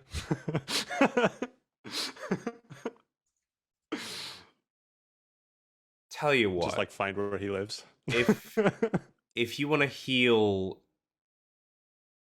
If you want to heal 3 superficial willpower damage, you can get a 2 dot adversary in the Anarch Coterie as well. I don't even need the sort of benefits to that. I'll take the adversary just for Okay. role-playing flavor. Lovely. Absolutely. Perhaps we'll be seeing them later. I take a mental note of all of them Mm. so I can give the information to my sire. Very nice. I already got a sucker. I don't need any more. I mean, Imogene is Bana Hakim. There are things that go along with that, but then she probably has to do something for her sire. I'm not going to exactly say what it is because people, if they know the clan, know what that means. So that is why she refrained from doing one thing. Is there anything you'd like to do in the empty lot now as it has been cleared? Yeah. So we should go get our payday because fuck them. Jer Bear, are you all right? Freaking bro. He's like Oh. sulking Are in the you corner. crying? Is this your first interaction with Lila Sombra, Jeremy? It's just a friggin' pussy, bro. Freaking fight me. Like hitting his baseball bat in his hand. Mhm. Let's put Ready to fucking swing. or walk up to the warehouse. Yeah, Can I I'll stop? go to the warehouse. Ride to Yeah, the can I stop by warehouse. a bodega real quick and get like a barefoot Moscato, just real quick? Easily. Yeah. Excellent. Especially now that you can kept your resources, you can easily gather Mhm. these things with no problems whatsoever. Just Big brown bag yes. full of some delicious Moscatos, rosés, Pinot Grigios, and such as well, Mhm. for whatever their particular taste is. You make Mhm. your way through the limousine up towards this large warehouse that stands sort of up the top of the hill. You could have seen it for if you were looking up. I probably saw the top of it, not the whole thing. It's well lit. It's got a lot of people are here. It looks like about so all 70 people you've gathered are here, lining up, trying to get their blood organized. They go into the warehouse where it's all like covered and everything. There are people all here organizing things. There are everyone's wearing sort of blue scrubs, I'd say, and things over that indicate that they are here to help with these sorts of things. And there are just a lot of people. I'd say 70 people that you have brought, along with another 15 people who are organizing the entire event. And that is excluding the people inside the ambulances that have come in and parked inside the warehouse itself. People come in, they shut the door, they get their privacy, their blood is removed, they come out, they get their cookie and their juice, and they make their way out. Mhm. Can So Go I ahead. guess Luis will tell the group I'm going to start, I guess, rallying up the people I brought. or before you do that, Louise, what if we see who's in charge, and once they finish collecting the blood, we just take the trucks? Because it's all in Good one idea. place. All right. I can't drive. I can. I have. You, Mhm. I can sort of drive in New York. Not the greatest, but I can drive. Mhm. Yeah. I just have no way of dealing with other vampires, like other kindred physically. And I know you I all have see. a little bit more experience with that. So Mhm. that way the Okay, dirty yeah. work's just done for us. It's a suggestion. If you want to go a different plan, I'm here for it. But I just less work for us, but all the benefit. That is a very good plan. Let's make sure that the trucks are available though. Mm-hmm. So are they because I don't know everyone's experiences with blood drives, but usually from my experiences, blood drive is they are going inside like the blood drive truck or ambulance to give the blood so that they can immediately store it. Is that the situation here, or is it different because it's a warehouse specifically? It is just like that until racks of blood are sort of wheeled out towards a larger truck. They seem to be organizing them in a bit of an how do I put this? Unusual, like not the way that you would usually do these things. Mm-hmm. Way of gathering blood. Oh, and these people making their way through in their scrubs, and the ones in the scrubs are usually the ones that are answering any medical questions and such. But there are Mm-hmm. people in very formal attire that are making their way around, making sure people are okay, sitting them in seats and like waiting around while they make sure no one passes out and stuff like that. And they seem to be running the show around this entire area. Um, I'll get all of you to make a wits awareness or wits investigation. Both will give you different. You'll learn different things from either one. Mm-hmm. Whatever you're best at, if you prefer, or if Yeah. you prefer to learn something different. I'm gonna do the I rolled investigation. another bestial. Bestial. So luckily the scene with the other characters is over, so you're no longer suffering from the Ventru compulsion. But in this case, your hunger is going to increase to another point as all the sight of this open blood and the smells that is creating around this area is intoxicating. If you see anyone's veins open up or anything, you will likely fly into a frenzy in this moment. You can I'm feel gonna it. do a wits and awareness. Go for it. and Mute it since my dice is very loud. My dice That's are very fine. loud. We like Mhm. hearing the clicky clacks of the dice. Yeah. Oh, I just mixed up my dice as I did that. Excuse me while I re-roll. Now I That's don't all know right. what it was. I got 3 successes on wits investigation. I chose wits. Mm. With anyone else do investigation? Is it just I only Sunrise? got 2. Two is I only got 2, so still good. Each character will notice different things as well, depending on I got what is it? 6 or 5? 6 and above. 6 and 5. Two successes. I got 2 8s. Okay, Luis, you would notice. I mean, first of all, Jeremy is. If they were a cat, the hackles would be up. There is this bestial transformation that you can feel going through them in this moment, and you can see that this room has an awful lot of blood in it.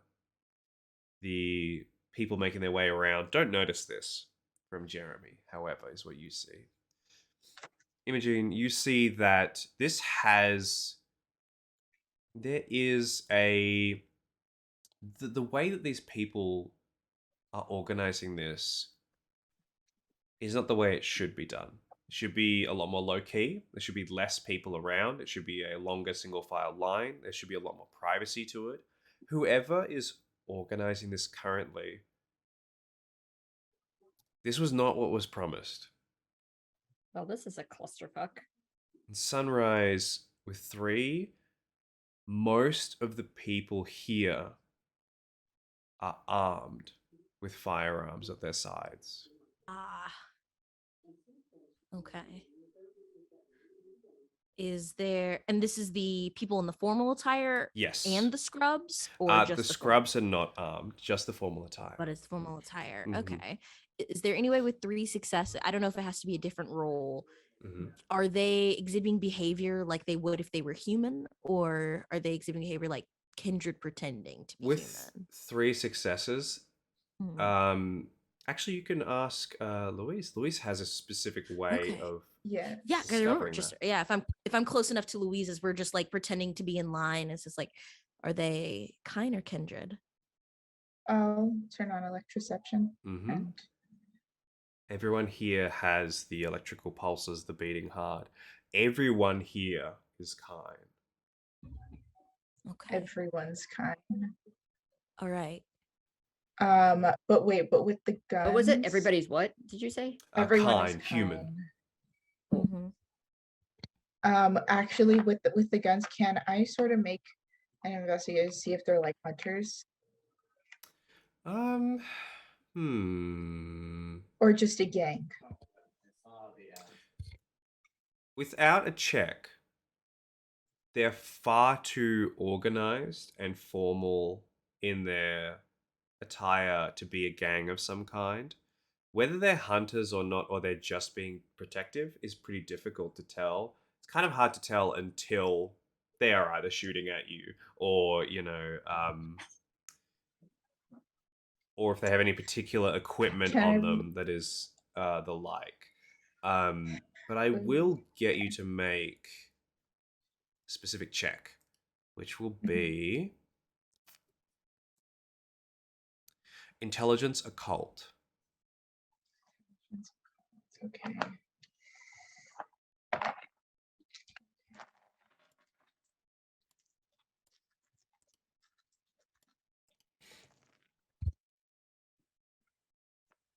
One, two, three, four. 4. 4 successes. There is a woman here wearing, you can tell that she's very muscular, very strong. She's got sort of a buzz cut on the side, but this sort of flicked up straight, almost half mohawk, blonde hair, and has these white tattoos across her body, across the neck, and they come down. You can sort of see them poking out. These are clearly symbology of a lot of different occultisms, but you recognize the symbol on her underarm as she sort of makes her way. She actually is approaching you guys. She has the sword that goes down across with the Roman numerals down across the side to recognize them as a Society of St. Leopold hunter. Okay. Oh yeah, we do have Blush of Life on. Remember, we all have Blush of Life Mhm. on. Yes. Um, We're all people. I don't. I Gerald don't have doesn't. blush of life on. Blush of Life on. What do you mean you don't? Idiot. Okay.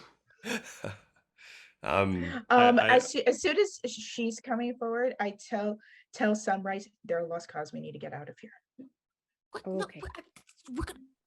What are you talking about? No, We need to get paid. This is our they're payday. hunters. They're I hunters. don't care. Okay, so we be Louise, I know you don't know me that well, but I cannot let this branch die. I physically cannot. So we just be careful. That's all we gotta do. Like I need this. You guys must be the organizers we've been waiting for. She steps up and approaches, folds her arms. Oh, go ahead, Jeremy. I just wanted to say, as she was approaching, that Jeremy is going to sort of leave the main group and try and find something to feast on. You know, this sort of bestial compulsion has or it's gnawing at him to feast, and so he doesn't really care about what's going on. He's going to find a dark corner and try and trick someone into letting him feast upon them. So just note that I'm not there. All right, we'll deal with that in a moment, I think. She approaches, folds her arms, and says, "Yes, you must be the organizers I've been waiting for. It's about time." Oh my gosh, hi. So sorry that we're late. It's just been so crazy. I mean, you saw what happened. Like a whole fucking subway just flew off the rails, but we're absolutely here now to help you in any capacity that we can. Oh, thank God. We've been very, very busy with all this. We weren't expecting so many people to arrive, you see. And it's been a lot of trouble to get this all organized. So we're so glad that you're here. Do any of you have any medical skills? Medics really could use the help with extracting all this amount of blood. It would help the process greatly. Absolutely. We have a medical specialist here who is more than absolutely ready to get started. And just kind of look over at Imogen. I'm Leanne. She holds out her hand, exposing the white tattooed sword towards you as she does so. Hi. Sorry. I have nice to meet you. She doesn't shake her hand. She's just like looks at it and just like makes a face like, oh, she hasn't washed her hands. She looks you up and down, gives a shrug. Well, any help would be appreciated. We have some extra scrubs just around in the corner over there if you'd like to get changed into those, and because we don't want to get any blood on any of your clothes, of course, no. Please. And if any of you have any particular skills we could help with organizing people, making sure that people are okay afterwards. There has been a lot of just some accidents have happened tonight, and it's been a bit of a shame. So I'm glad that you finally made it. What kind of accidents? Some of the medics here aren't as well trained as we'd hoped. A few missing the veins, and some unfortunate cuts and some bleeding. But luckily, we've been able to take care of everyone. And this has been one pass out, and we've taken care of it. Luckily. Of course. Imogene goes and puts on some scrubs and whatever, even though this is okay. And then does stuff with medicine. Yeah, let's get a check. Intelligence medicine, please. In the meantime, Leanna takes Luis and Sunrise and goes around saying, "Well, since we clearly have so many lines organized, so many people around here, I do need someone to keep an eye on all the blood that we are moving backwards and forwards, gathering it all into the one truck so we can donate it to the local hospitals. If one of you would be willing to look over it and take care of it," she gestures to the one in the big white truck in the back, and she also says, "If one of you would be interested in signing the names and making sure that people go to the right places where they are as well, that would be absolutely wonderful." And she looks around. Just those two things for now. Okay. Well, turning over to Louise. I'm more than happy to check on the truck, make sure everything is properly stored, and get that. If you want to check on the names and make sure everyone is filed away Yes, safely so that nothing gets out of hand. I was the accountant sent over to make sure everything is being filed correctly for a nonprofit. You definitely look like an accountant. Raises a single eyebrow. Now he's wait. Did I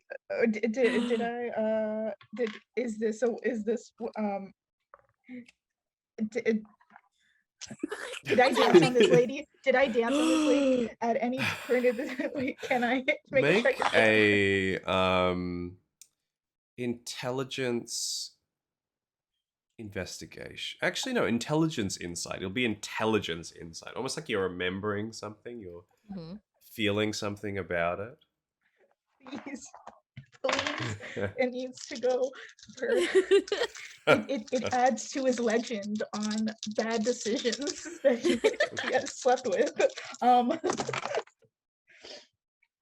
Okay, that's, oh my god. 1, 2, 3, 7. You've had a private session with this woman before. Oh my god. Around 2 months ago, a lady came in with a group of women, and to quote unquote make her feel better after a very messy breakup from her boyfriend, and they paid extra so they could do body shots on me. Just at this moment, you hear this voice coming from the line. It's an old woman. She says, "You, I've finally found you." And here of all places, who walks up, takes her walking sticks and prods Imogen with it. What? To think you would come here. Probably going to make noise here as well, keep us all up. Not here. I know those Not at things that all. you do. She's got these big goggly glasses that make her eyes look incredibly much larger than they should be. She continues to poke with the stick. All your nighttime activities that you're doing, the yelling that comes from your apartment that I hear sometimes. Always Oh. keeping all of us up. That room is supposed to be soundproofed. Well, it's clearly not. You get a strange look from one of the figures over by the side as you're sort of near the ambulance at this point. She was next in line, sent towards your section. You would recognize her as she is basically the elderly lady that lives across the road from your particular apartment or slash building slash complex, who might be imagining things since your room is, generally soundproofed. Who is often kept up late at night and hates the sound of the metal that plays often through the night. She takes the stick down and just observes you cautiously. I kind of just look at her. You're next. Why are you here to give blood? You're too old.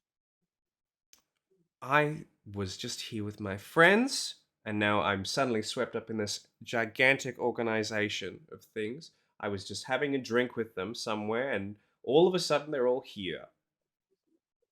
I kind of look back at the lady with the tattoos. I'm like, anybody who's over the age of 65 should not be here.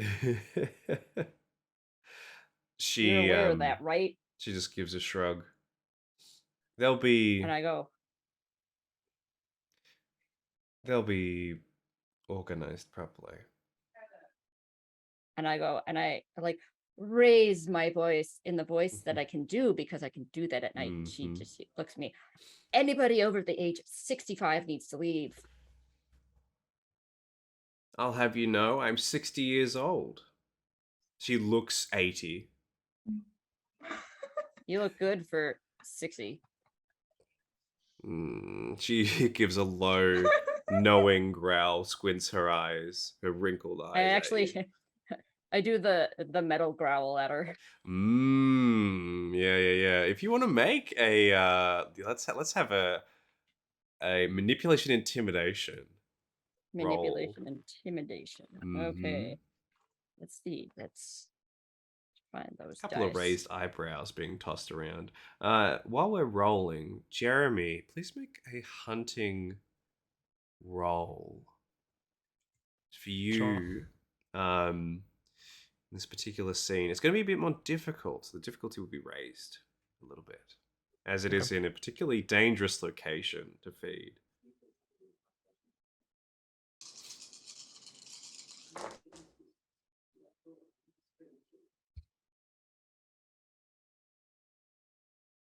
Spend a willpower. That means I'm fucking impaired again. Mhm. I got 3 successes. 3 successes. She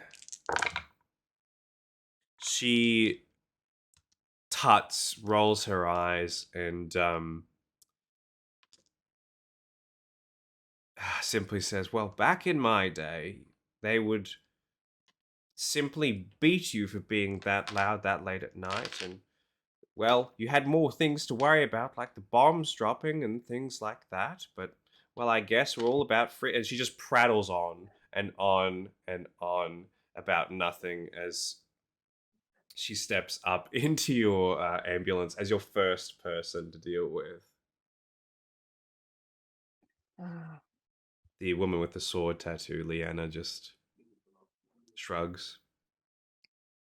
I'm sure she'll deal Luis with is it. probably like Mm. with blush of life on, beat red. If you could like, as he's just remembering that. Oh my god. Doesn't seem like she has recognized you yet, but she keeps looking back at you and squinting as if she's trying to remember something. How many successes, Jeremy?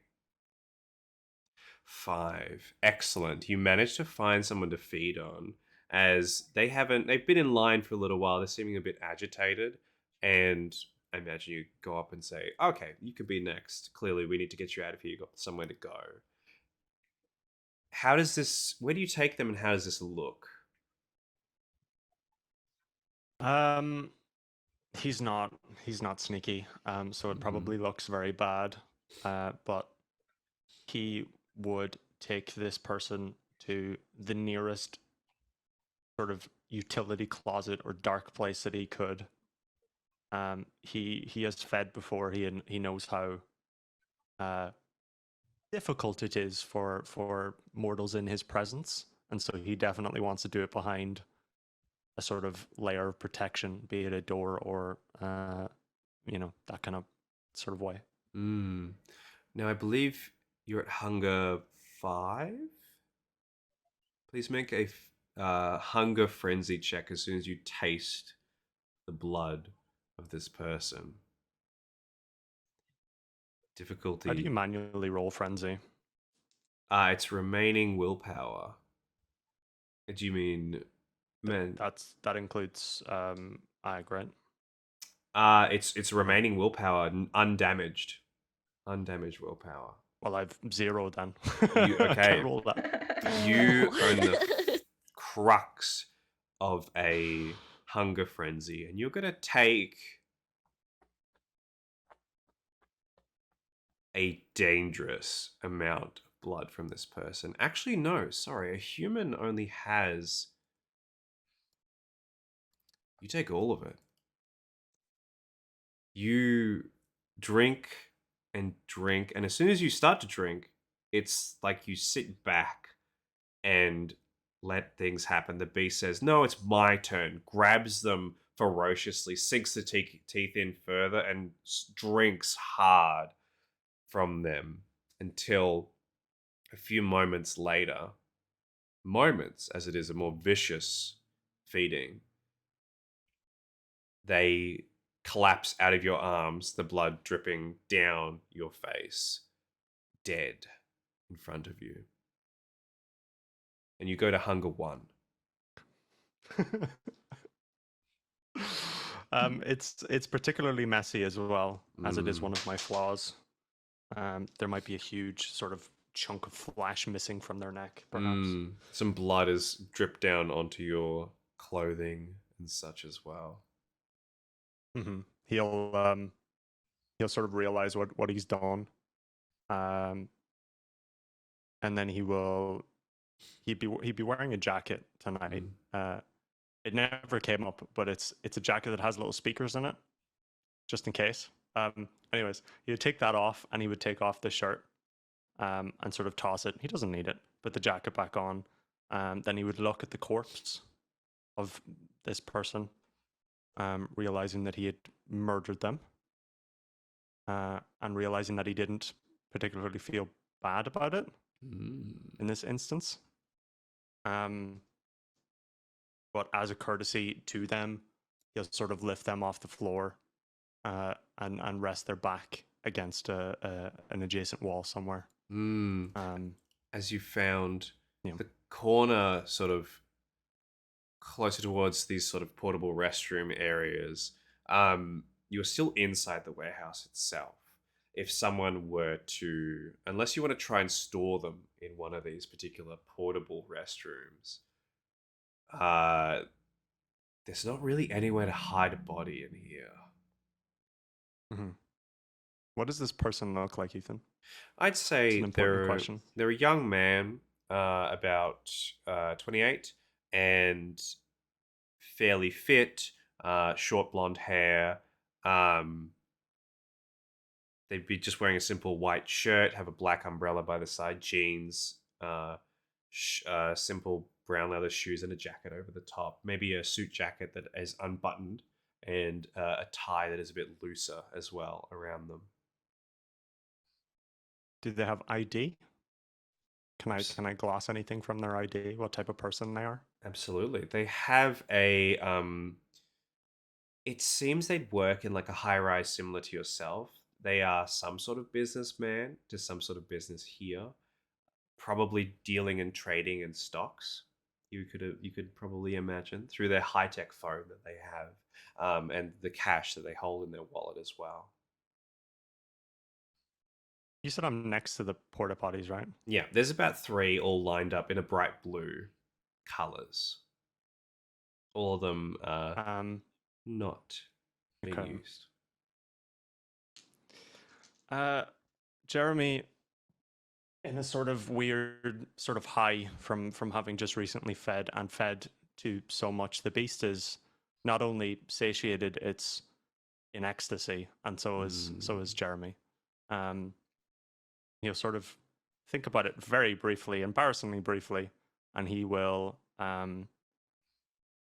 attempt to harm himself in some way to feed them blood in an attempt to embrace them. Freshly dead, embracing someone. All right, we'll come back to that in just a moment. As we cut back to Sunrise and Louise with this figure with the sword tattoo, Liana. She's looking at Louise with an eyebrow raised and then looks back to Sunrise and says, "Well, perhaps we should get to business then, shall we?" Of course. Closely looks at Louise. You can organize the things as expected. Please, if you would, come with me. She gestures to Sunrise. She walks up to this ambulance that's sort of towards the back, which you notice no one has actually gone into this particular one, Oh, okay. and opens up she goes around the back so that people can't see and slides open the ambulance door. Gestures for you to jump inside first. Can I like see inside? Like, Yeah, is it, it's or is it like, yeah. So it's very clearly three people in this sort of large-ish ambulance, seated by large computer consoles with screens and a lot of high technology all in here, all using security cameras and things to organize things and to keep an eye on people here. And this is where the blood is this the truck that the blood is being loaded into as well? It's opposite it. So it's at the other side of the warehouse. So Okay. if you're looking into the warehouse, basically there's the big door, people lined up on the right hand side, and left hand side is where the porta potties are. On the furthest right hand side is where this particular ambulance is, and the other ambulance is sort of lined up in rows. And then on the furthest left hand side is where the big white truck is. Okay. Furthest left. All right. Wow. This is a lot more promising than I thought this was going to be. So, Leanne, I'm more than happy just to get the details from the tech people. I speak that tech jargon. I speak code. So you don't have to worry about me as I get some information from them and see what all that we're working with. That's why we were hoping you would come, because I don't speak any of that. So please, I'll leave it up to your discretion. I'm just going to wander the floor for a little while. Of course. She folds her arms, looks you up and down carefully, and then makes her way back out onto the floor. Okay. So, right. Everyone, what are we working with here? Like, what's our tech specs? What all does what? Give me the rundown. They start to show you the technology that they have that is all for scanning, as they use the word blank bodies, these particular figures that are going to probably try and hijack this particular location and the way that things work. They sense body temperature and things like that. They got a strange reading earlier, but they haven't been able to see it since then. Everyone else here seems to be human, but they're expecting blank bodies to show up at some point to take this, or to at least make some sort of show of themselves. The technology is quite advanced, but it seems they have no idea you can flush the blood through your body and have an appearance of a human in this particular way. Got it. Okay. Pointing out all the security cameras around the area, all the screens that they have in front of them, and this little sort of sonar dish they have inside that sort of scans the area for all these different body temperatures. Wonderful. So I don't want to immediately fuck with that, because they'll know. I would like to see the camera situation on the truck that has the blood in it, just to see like just to see what they have set up and see if there's any way that I can fuck with it to where they would notice it, so I can text my coterie, hey, truck is unguarded. Tell you what, let's make an intelligence technology Of roll course. and see how you can Okay. fuck with this. Okay. That's 4. Meanwhile, while that's happening, Imogene, you are alone in this ambulance with this elderly woman who is still prattling on about kids these days, even though you look a bit older than the youth of these days.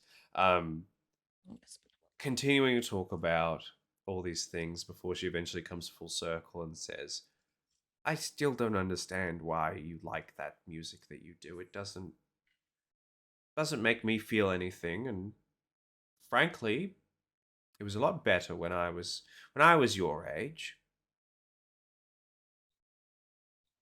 It gets aggression out that I have at work normally. Well, so And I'm does. like, Hmm? I'm gonna like usher her in, shut the ambulance, Mm-hmm. cover the. I'm sure there's like a what is it called? A curtain that goes across Yes, the indeed. front, and do Yeah. that. Sit her down. You're too old to give blood. Excuse me, I'm 60 years old. I can have my blood taken. It's fine. And I sing I, besides, s- I sing a couple lines of a song from a victory song from um World War II time, and see mm, how she reacts. she sort of frowns and says, "How do you. Perhaps you do have some interest in the real music, I guess, but that doesn't change who you are, really. It doesn't change the loudness that you do every night and all those strange happenings that happen each night, all the sounds that I hear. I don't know how you can hear either. I have very good senses. I always have." I'm gonna flumpkin her. This is called. I'm just gonna go like this, and just go. Whew. Okay, what's your intention with this? I am going to make her a ghoul. Okay. So, Not illegal. That I feel yeah, bad. no, no, Like no. some people might get offended by that, but that's the only way I can think of, No, like, she making is her quiet blatantly. down. I think this Okay. calls for it. That's She's fine. blatantly putting you at risk and your entire Yes. masquerade at risk. I think that is Yes. understandable in this scenario. Now, let's get a roll. I'll roll your blood potency in dice, whatever blood potency you're at. Okay. That. I got a 6 and a 3. So One success. As you put the blood into her mouth, she. Ah! I mean, it's fine, dear, but it's not as good as the one that he gives me. fucker. Oh, You're too. if you would take the blood and we can get on with this, I don't want to look at you anymore. If I pay you $2,000, will you leave? Yes, Okay. $2,000. Absolutely. If you have $2,000, I'm not going to say no to $2,000. Leans forward. Leans forward. Do you have the cash on hand, I imagine? Yeah, she carries a wad of cash in her purse at all times. Okay. You hand her $2,000 and she goes, "Well, all right, put the tape and the Tell little your thing." mister to get a hold of me. I will see what I can do. If you keep the noise down. I'll keep the noise down. I'll go sing at the karaoke bar then. Good. Thank you. Good Lord. And you apply a little tape and a little cotton swab across just to show that something happened. Actually, unless you want to look like you've been like telling them off and be like, you can't. Like, Yeah, no, I'm just gonna okay, say that I've been great. telling them off. It's like, Even you're better. too old to give blood. I've been trying to tell you this before. And I go, next. She steps out, shakes her head, and makes her way across towards the portable bathrooms. I need to find out who that old lady was that I tried to make quiet but didn't quite work. Was not expecting that she was belonged to somebody else. And And go ahead. I was gonna say, I guess like once you're done doing Mm. what you have planned, can Luis, in an attempt to distract the lady, kind of bring up, I guess, the night that Sure. How would you like to do that? She's pacing the floor, observing everyone. She goes over to a person who's lying there looking a bit faint. She goes, "Hey, you okay?"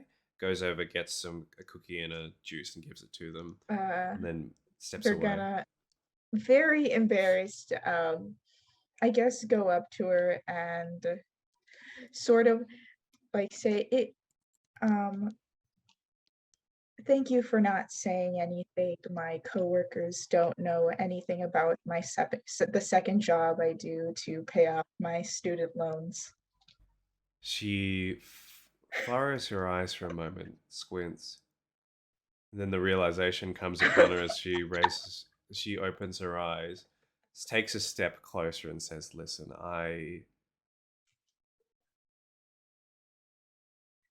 frankly, you're amazing, first of all.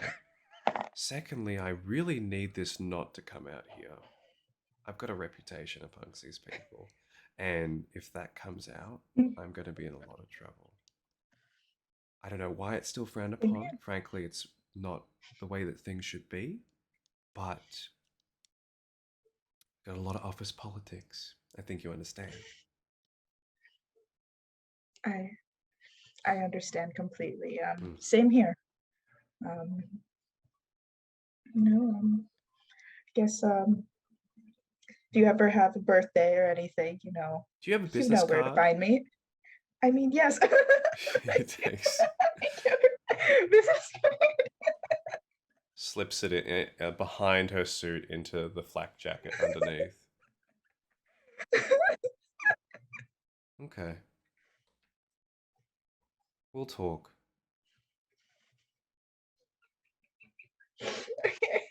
And then I She nod. gives a nod. She's doing her best also not to be quite flush as well, but takes a few deep breaths, keeps herself calm, cool, and relaxed, and continues to make her way around. Sunrise, how many successes? I got 5 successes total. 5 successes. I'll throw you a branch here. What you Mhm. can do is simply, shove one of these tech people out of the way and be like, "Listen, Yeah. I know what I'm doing," and I'm a professional. you can set up one of those cameras to play the same thing on repeat. It can loop the same footage of the truck over and over and over and over. Okay. Absolutely. We'll do that. Just be like, don't worry about it. I'm a professional, and get that straight away. And it's like, I have to pee and get up. Yeah, yeah, yep. You get out, the doors close behind you. Everybody Yeah. nods, like, "Yep, that's yep, That's what people do. that's what And, that's what humans do." And Yes, all of us humans. And I'll text my coterie, going for the truck might get wild, and then take out my pager um to Imogen whatever series of numbers that says get ready might get crazy. It says 80085. of course it does. Of course it does. I'm And just being funny. It doesn't say that. no, that's even better. I think it's even better. Oops. And Jeremy, what do you do with this body? After doing what he does, I think Jeremy would plan to stuff the now sort of convulsing body in a porta potty and attempt to break the lock. They can't get out. Yes. Let's get a strength roll, please. As you slam the door shut and sort of twist the metal in such a way that makes it okay. I imagine you put some of your force into make sure it's very specific, like just twisting the lock. 3 successes is perfect. You twist it in a certain way with your vampiric strength that makes sure it is locked from the inside. And as you do so and you slam it up against the thing, this old woman with these big googly glasses makes her way up and looks at you standing in front of the porta potties. I think there's like somebody in this one. Sorry. She tuts to herself and makes her way to the one furthest away from you, gets inside, closes it from the inside. You receive a message from Yeah. Sunrise at this point. He'll make his way back over, and he will this time actually use Blush of Life. Okay, make a So rouse check. probably should. Yeah. And Okay, Imogene, again, hunger. you receive this message as well. Oh, I should. Well, I'm gonna help this one person that I'm doing blood for. Yeah. And, let them go on their way, and then make sure no one's watching, and do unseen passage. rouse check. Lovely. You leave the door open, you leave the curtain slightly ajar so you don't need to interact with any of that sort of stuff, and Mhm.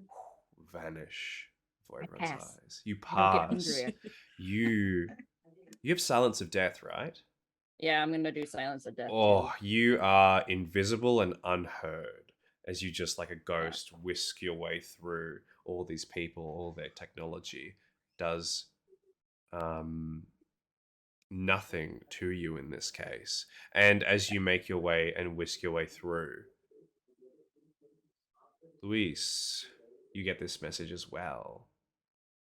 Things are What about to does it get say? wild. Oh, Please, things are Sunrise, if you would okay. reiterate the message. Truck is something along the lines like Think- truck unguarded, things might get wild. Mm. Mhm. I think Luis will send back a message. I won't be going back with you. Might be suspicious if we all left at the same time. Fair. Okay. As you all see this happening, Sunrise, what is your intention with the truck here? My intention is that I am going to try to steal the truck. I'm gonna Okay. just fully just take this full truck, and if anyone stops me, I'll just try to be like, well, you never know. I thought I saw someone skulking on the security cameras, but I'll have a diversion. But my plan is to try and steal the truck as surreptitiously as I can. If there's, Okay. actually, if there's another, is there another truck that looks similar that I can switch the license plates with? So that Ooh. possibly if they're looking for a specific truck, they might just look at the license plates and not. There's so much blood to safely store that there are at least 2 other trucks that you Dope. can exchange the Mhm. license plates with. Take out my mm, trusty Swiss Army knife, get to the little screwdriver mode, and then switch out the license plates. And I'm gonna try to drive this truck out of here, and then let my coterie know I'm out.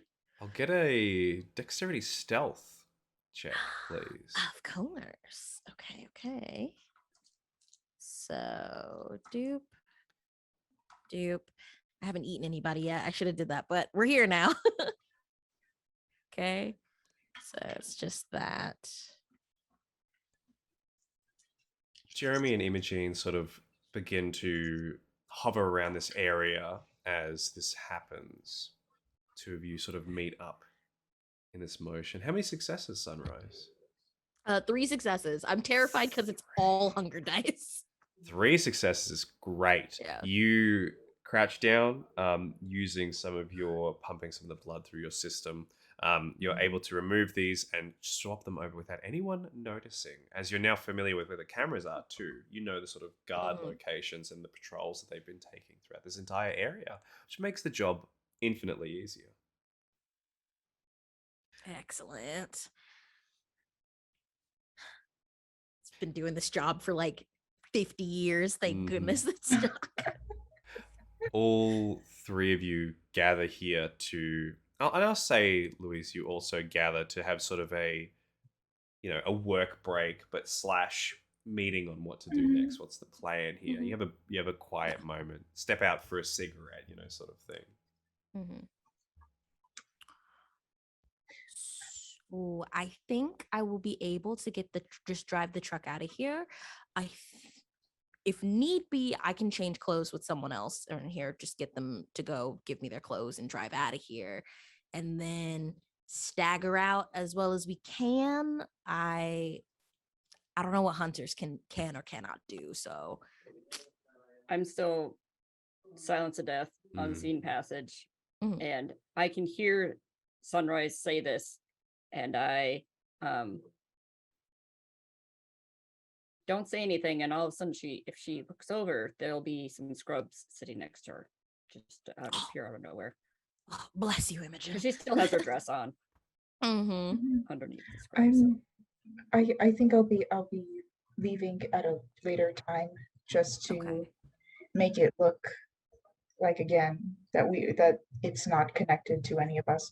Gotcha. I found their IRS forms they needed me to look over, and Mhm. they are a mess. So Wow, so professional, even when it's not necessary. I applaud you. Jeremy, do you want to come with me or do you want to stay behind? Because they haven't noticed you yet, I don't think. Leave? I'm freaking out, bros. And he'll start like moonwalking away from you. No, not yet. No, Already. he's okay. He's gone. I mean, it's Everything better. has worked out considerably for him, so I'm not worried. You notice he's in very high spirits now, by the way, all Yeah, of you. okay. Just There sort you of go. living Moonwalking life. away. I just realized out of character we could have used that newly embraced fledgling as a distraction. That like hunters could be like, "There's our kindred." But we don't Let's know go. about them. They're Yeah, in a but we porta potty don't. somewhere. They're in a What a porta way to potty wake up as somewhere. a new vampire, just In a Dead. in a shitter. As a thin blood as well. thin blood and a shitter, dang. Dang, Go. what a life. Okay. All right. It Just hope sounds nobody like opens that porta potty in the daytime. That'd be fine. it sounds like Take some damage. our plan is to just take it. Yeah. Is it just to drive? Or are we going to convince people that it's time to take it? If I will only say something if someone else says something, but I'm gonna try it just nonchalantly, just get in the truck, start to drive off. If anyone stops me, I'll try something. But if we can get as discreetly as possible. Mm. I'm sitting in the truck with Sunrise, not saying anything. I'm just sitting there being quiet and dead silent in the truck now. Okay. Are you riding shotgun? Or are you like in the back with all Yeah, the blood?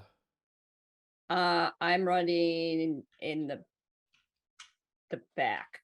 It's Okay. like I think it's like silence death. Let me look at what silence of death does again. I think it like is a where is it? It makes anything you do quiet, and the only way that you can make noise is to be really loud, like to shout, essentially.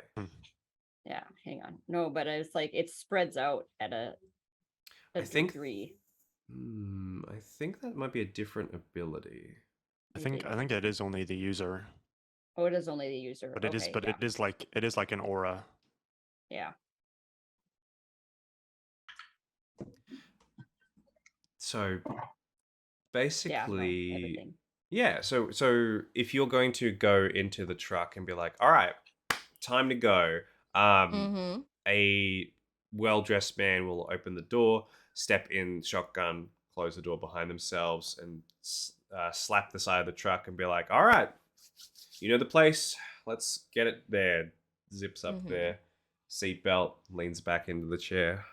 Okay, excellent. So before we go, if you could go to and I want to use compel on him. Could you go to the bodega and get me an egg sandwich just to get him out of the truck? Get him an egg sandwich. Give me an egg salad sandwich. Excellent. Using compel. So since these are hunters, they are prepared. So you will need to make a roll off against them.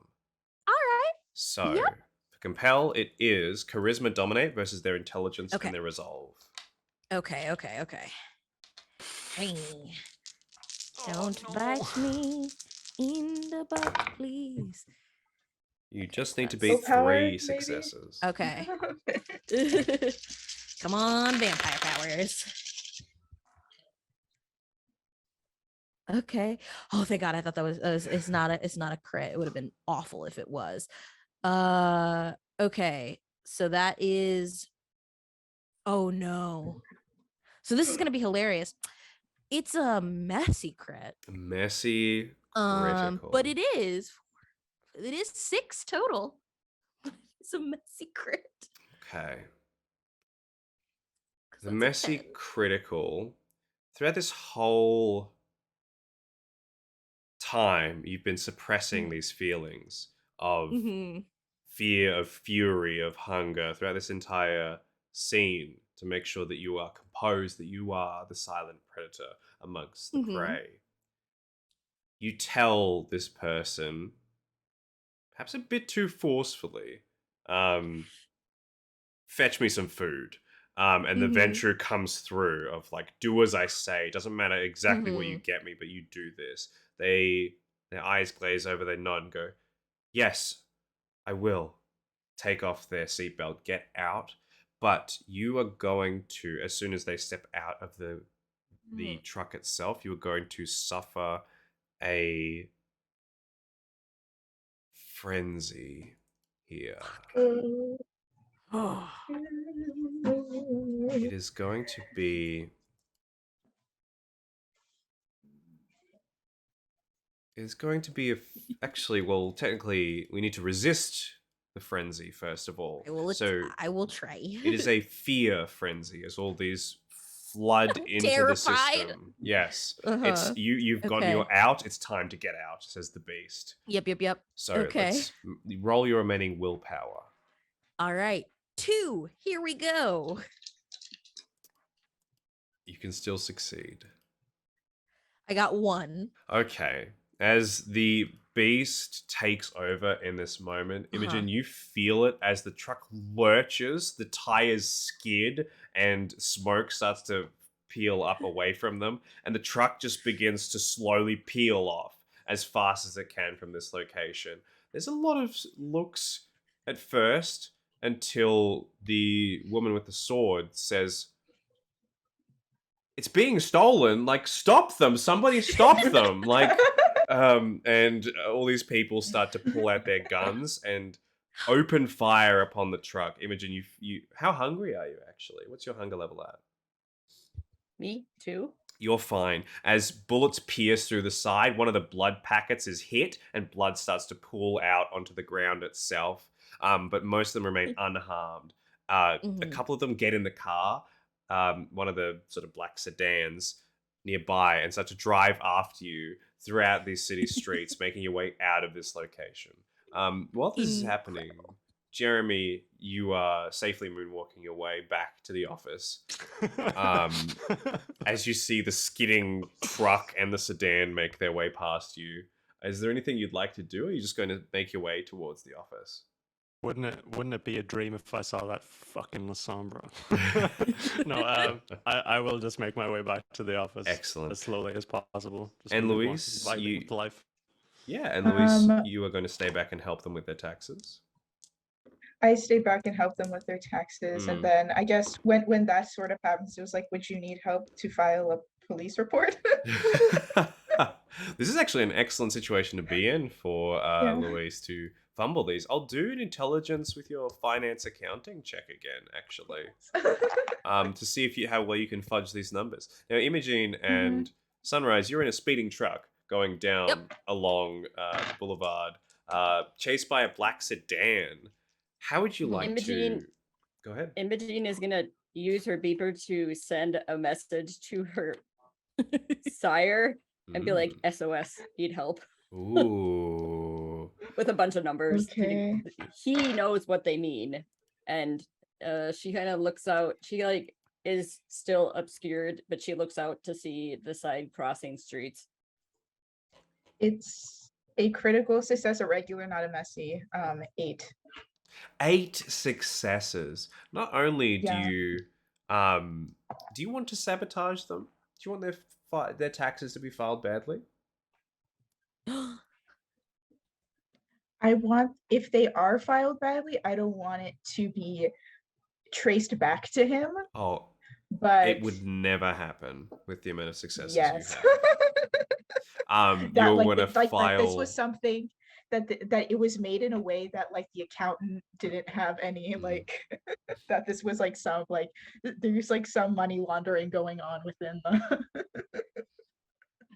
Okay. So you stay back. It's an all-nighter, basically. And you claim way too much. Way too much stuff. Even the strangest things. And write them in particular ways that definitely will come back to them. They're claiming like guard dogs. I'm claiming a You know, a home office home that office. Yeah. 20 coffees a day, you know, like all these strange things that just would never fly. And yeah, so now Sunrise and Imogene, you've sent out this message, Imogene. How would you like to deal with this current situation? You're zooming along the boulevard, weaving in between cars, getting up towards New York City where the traffic's going to be a bit more dense. How would you like to deal with the situation? I mean, I don't like to. I mean, I can give help. I don't take help. So I'm gonna do some sort of role so she knows how to navigate in traffic. Like just whisper to her. Okay, let's get. I'll do your intelligence and your academics roll Intelligence this and time with without the research to remember how the roads go, how their formations are, and which turns to take and whatnot. Don't worry, I'll be spending a willpower on this because I have only 3 dice for this. That means she needs to update her academics on this. And Sunrise, how would you like to deal with this? So, in the fear that I'm in, self preservation is key. My job is Mhm. on the line. That's My right. fucking livelihood is. So, I think I am trying to break every street law so that a cop car shows up, but the sedan is the one that gets caught for it. So, I'm driving up on curves. I'm breaching those yellow that have already turned red lights. Um, I am Yep, it's I your am baby. I'm trying to reenact. If I were trying to audition for Baby Driver, yes. It's I'm trying to get that role. it's that scene of So the man at the hot dog stand has to step back as you plow through his thing and hot dogs go Mm. everywhere and my smashing through. cabbages. Yeah. A bus stop just smashes through. So I rolled I did roll a 9, 1, and 5, and I did a willpower roll. So that was the first success, and then I got 3 successes. 3 successes. Incredible. So let's get Sunrise. So yeah, let's just do a total of 3 successes. I'll do Sunrise with a dexterity and drive roll. And you can Okay. add 2 extra dice because of the amount of successes that Imogene got here. It's telling you the exact right ways to go, the exact right paths. 5 and then 2. Alrighty, nice.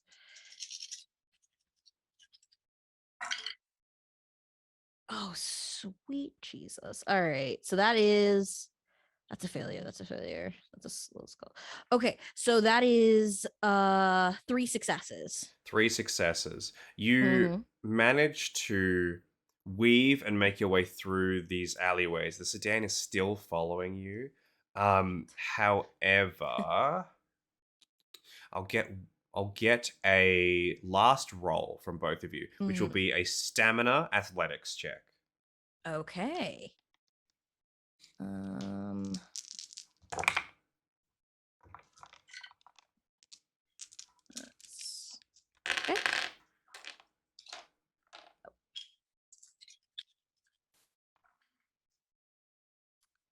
3 successes again. Mm-hmm.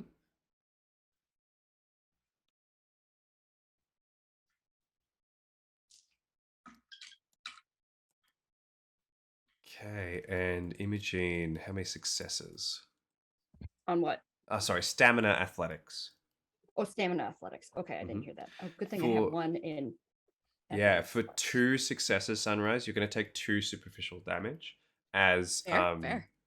as both cars are the truck and the sedan are trying to get onto the same sidewalk. 2 successes as well, Imogene. Yep. So you also take 2 superficial damage as the truck slams into the car and jostles you around heavily. Some gunfire flies through. You might take a single bullet. But through this process and through this excellent navigation, Imogene, you're the first to mention it. There is a like a barricade coming up. Your expert driving Sunrise rams them into it. The car slams into it, flips up and upside down onto the side of the road. And you find yourself slipping back into traffic into New York City, away from all of this.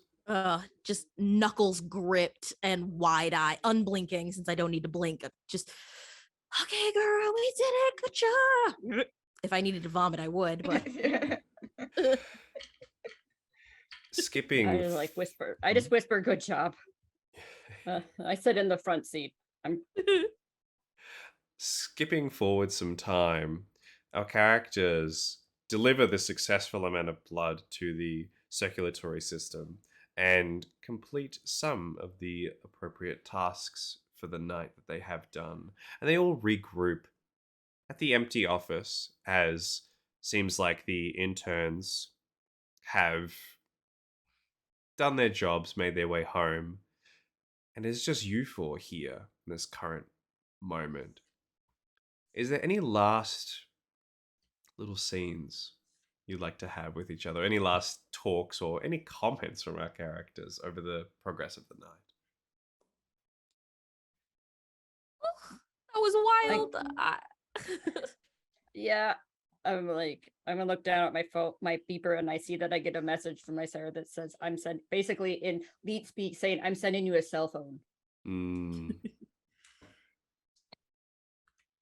She So are can't we do anything all- about it.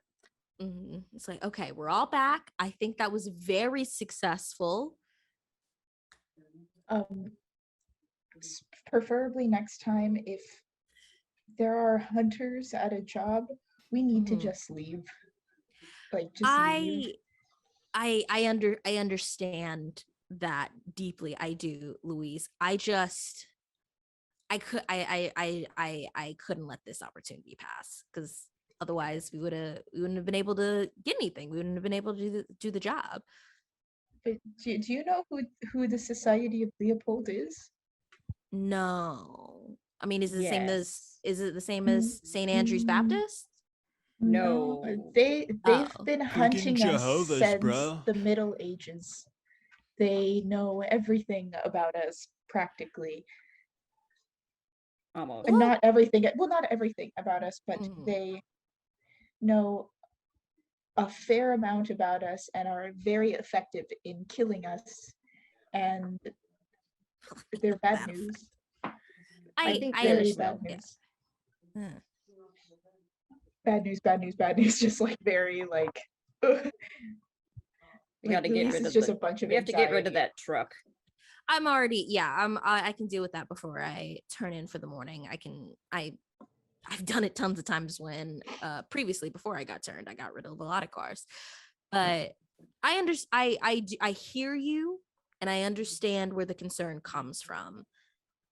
I just I can't I can't. Opportunities like that I'm not gonna let just pass by. And yes, I am never one to underestimate a human, but they're still human. So I Just, thought the I reward was guess- worth the risk. Okay.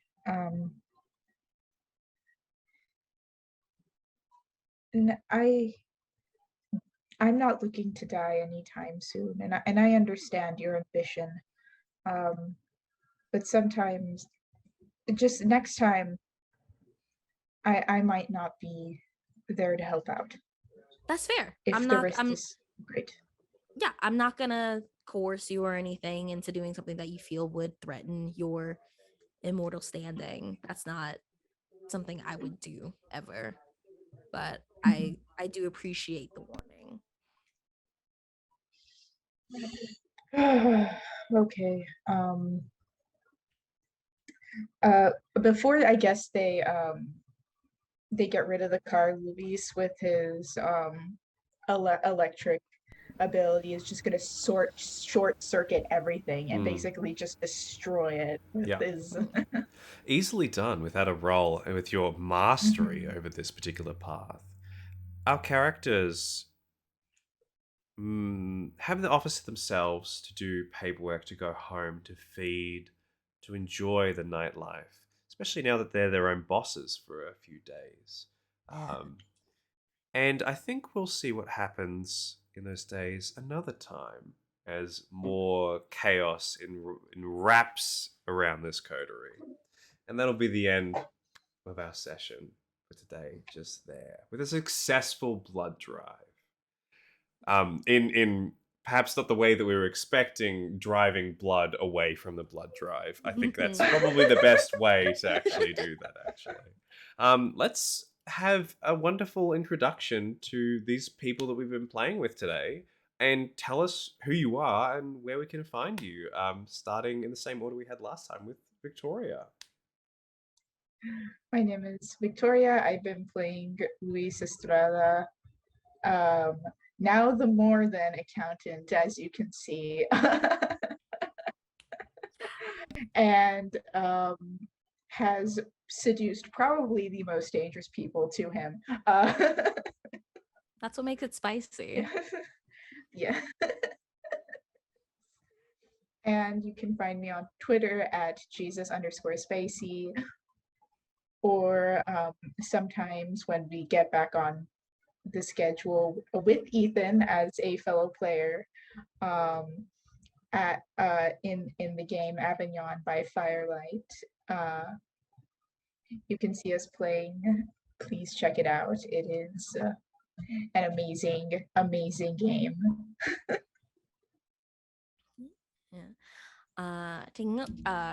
Passing the baton. I'm Serena Montgomery. You can find me on Twitter at Serena Carolyn.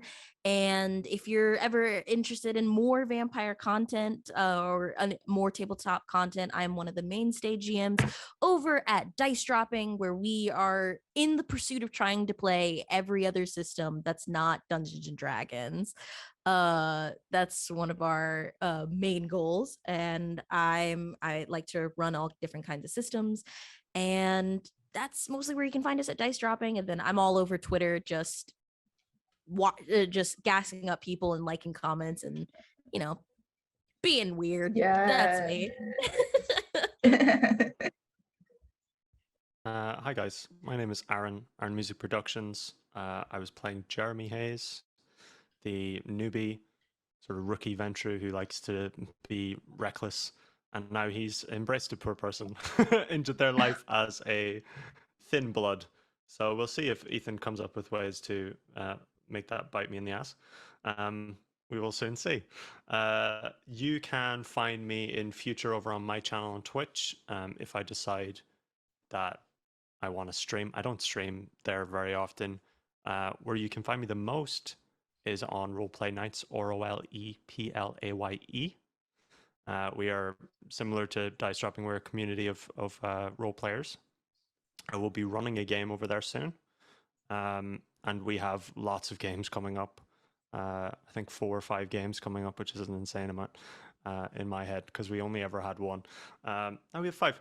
Anyways, that's where you can find me. I'm a player in most of these things. I will be a future GM in some of these things, and we'd love to have you.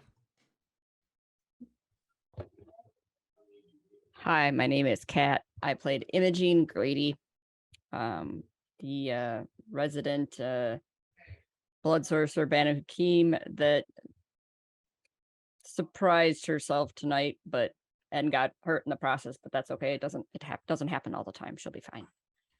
And you can find me in various places. Sometimes I live stream on my own channel, but that's dead and glow everywhere. Yep. And now I move it on to Ethan. Please like, comment, subscribe, and smash that bell for all these wonderful, wonderful people. Can't say that with a straight face. I'm sorry. They're all wonderful. Catch more of them and see more of their wonderful stuff. I'm Ethan and Dragons everywhere. This is stuff that I do. And yeah, we'll see you later for more Vampire the Masquerade Boon Office. Take care until we see you then. Can't wait to see you next time. See you later.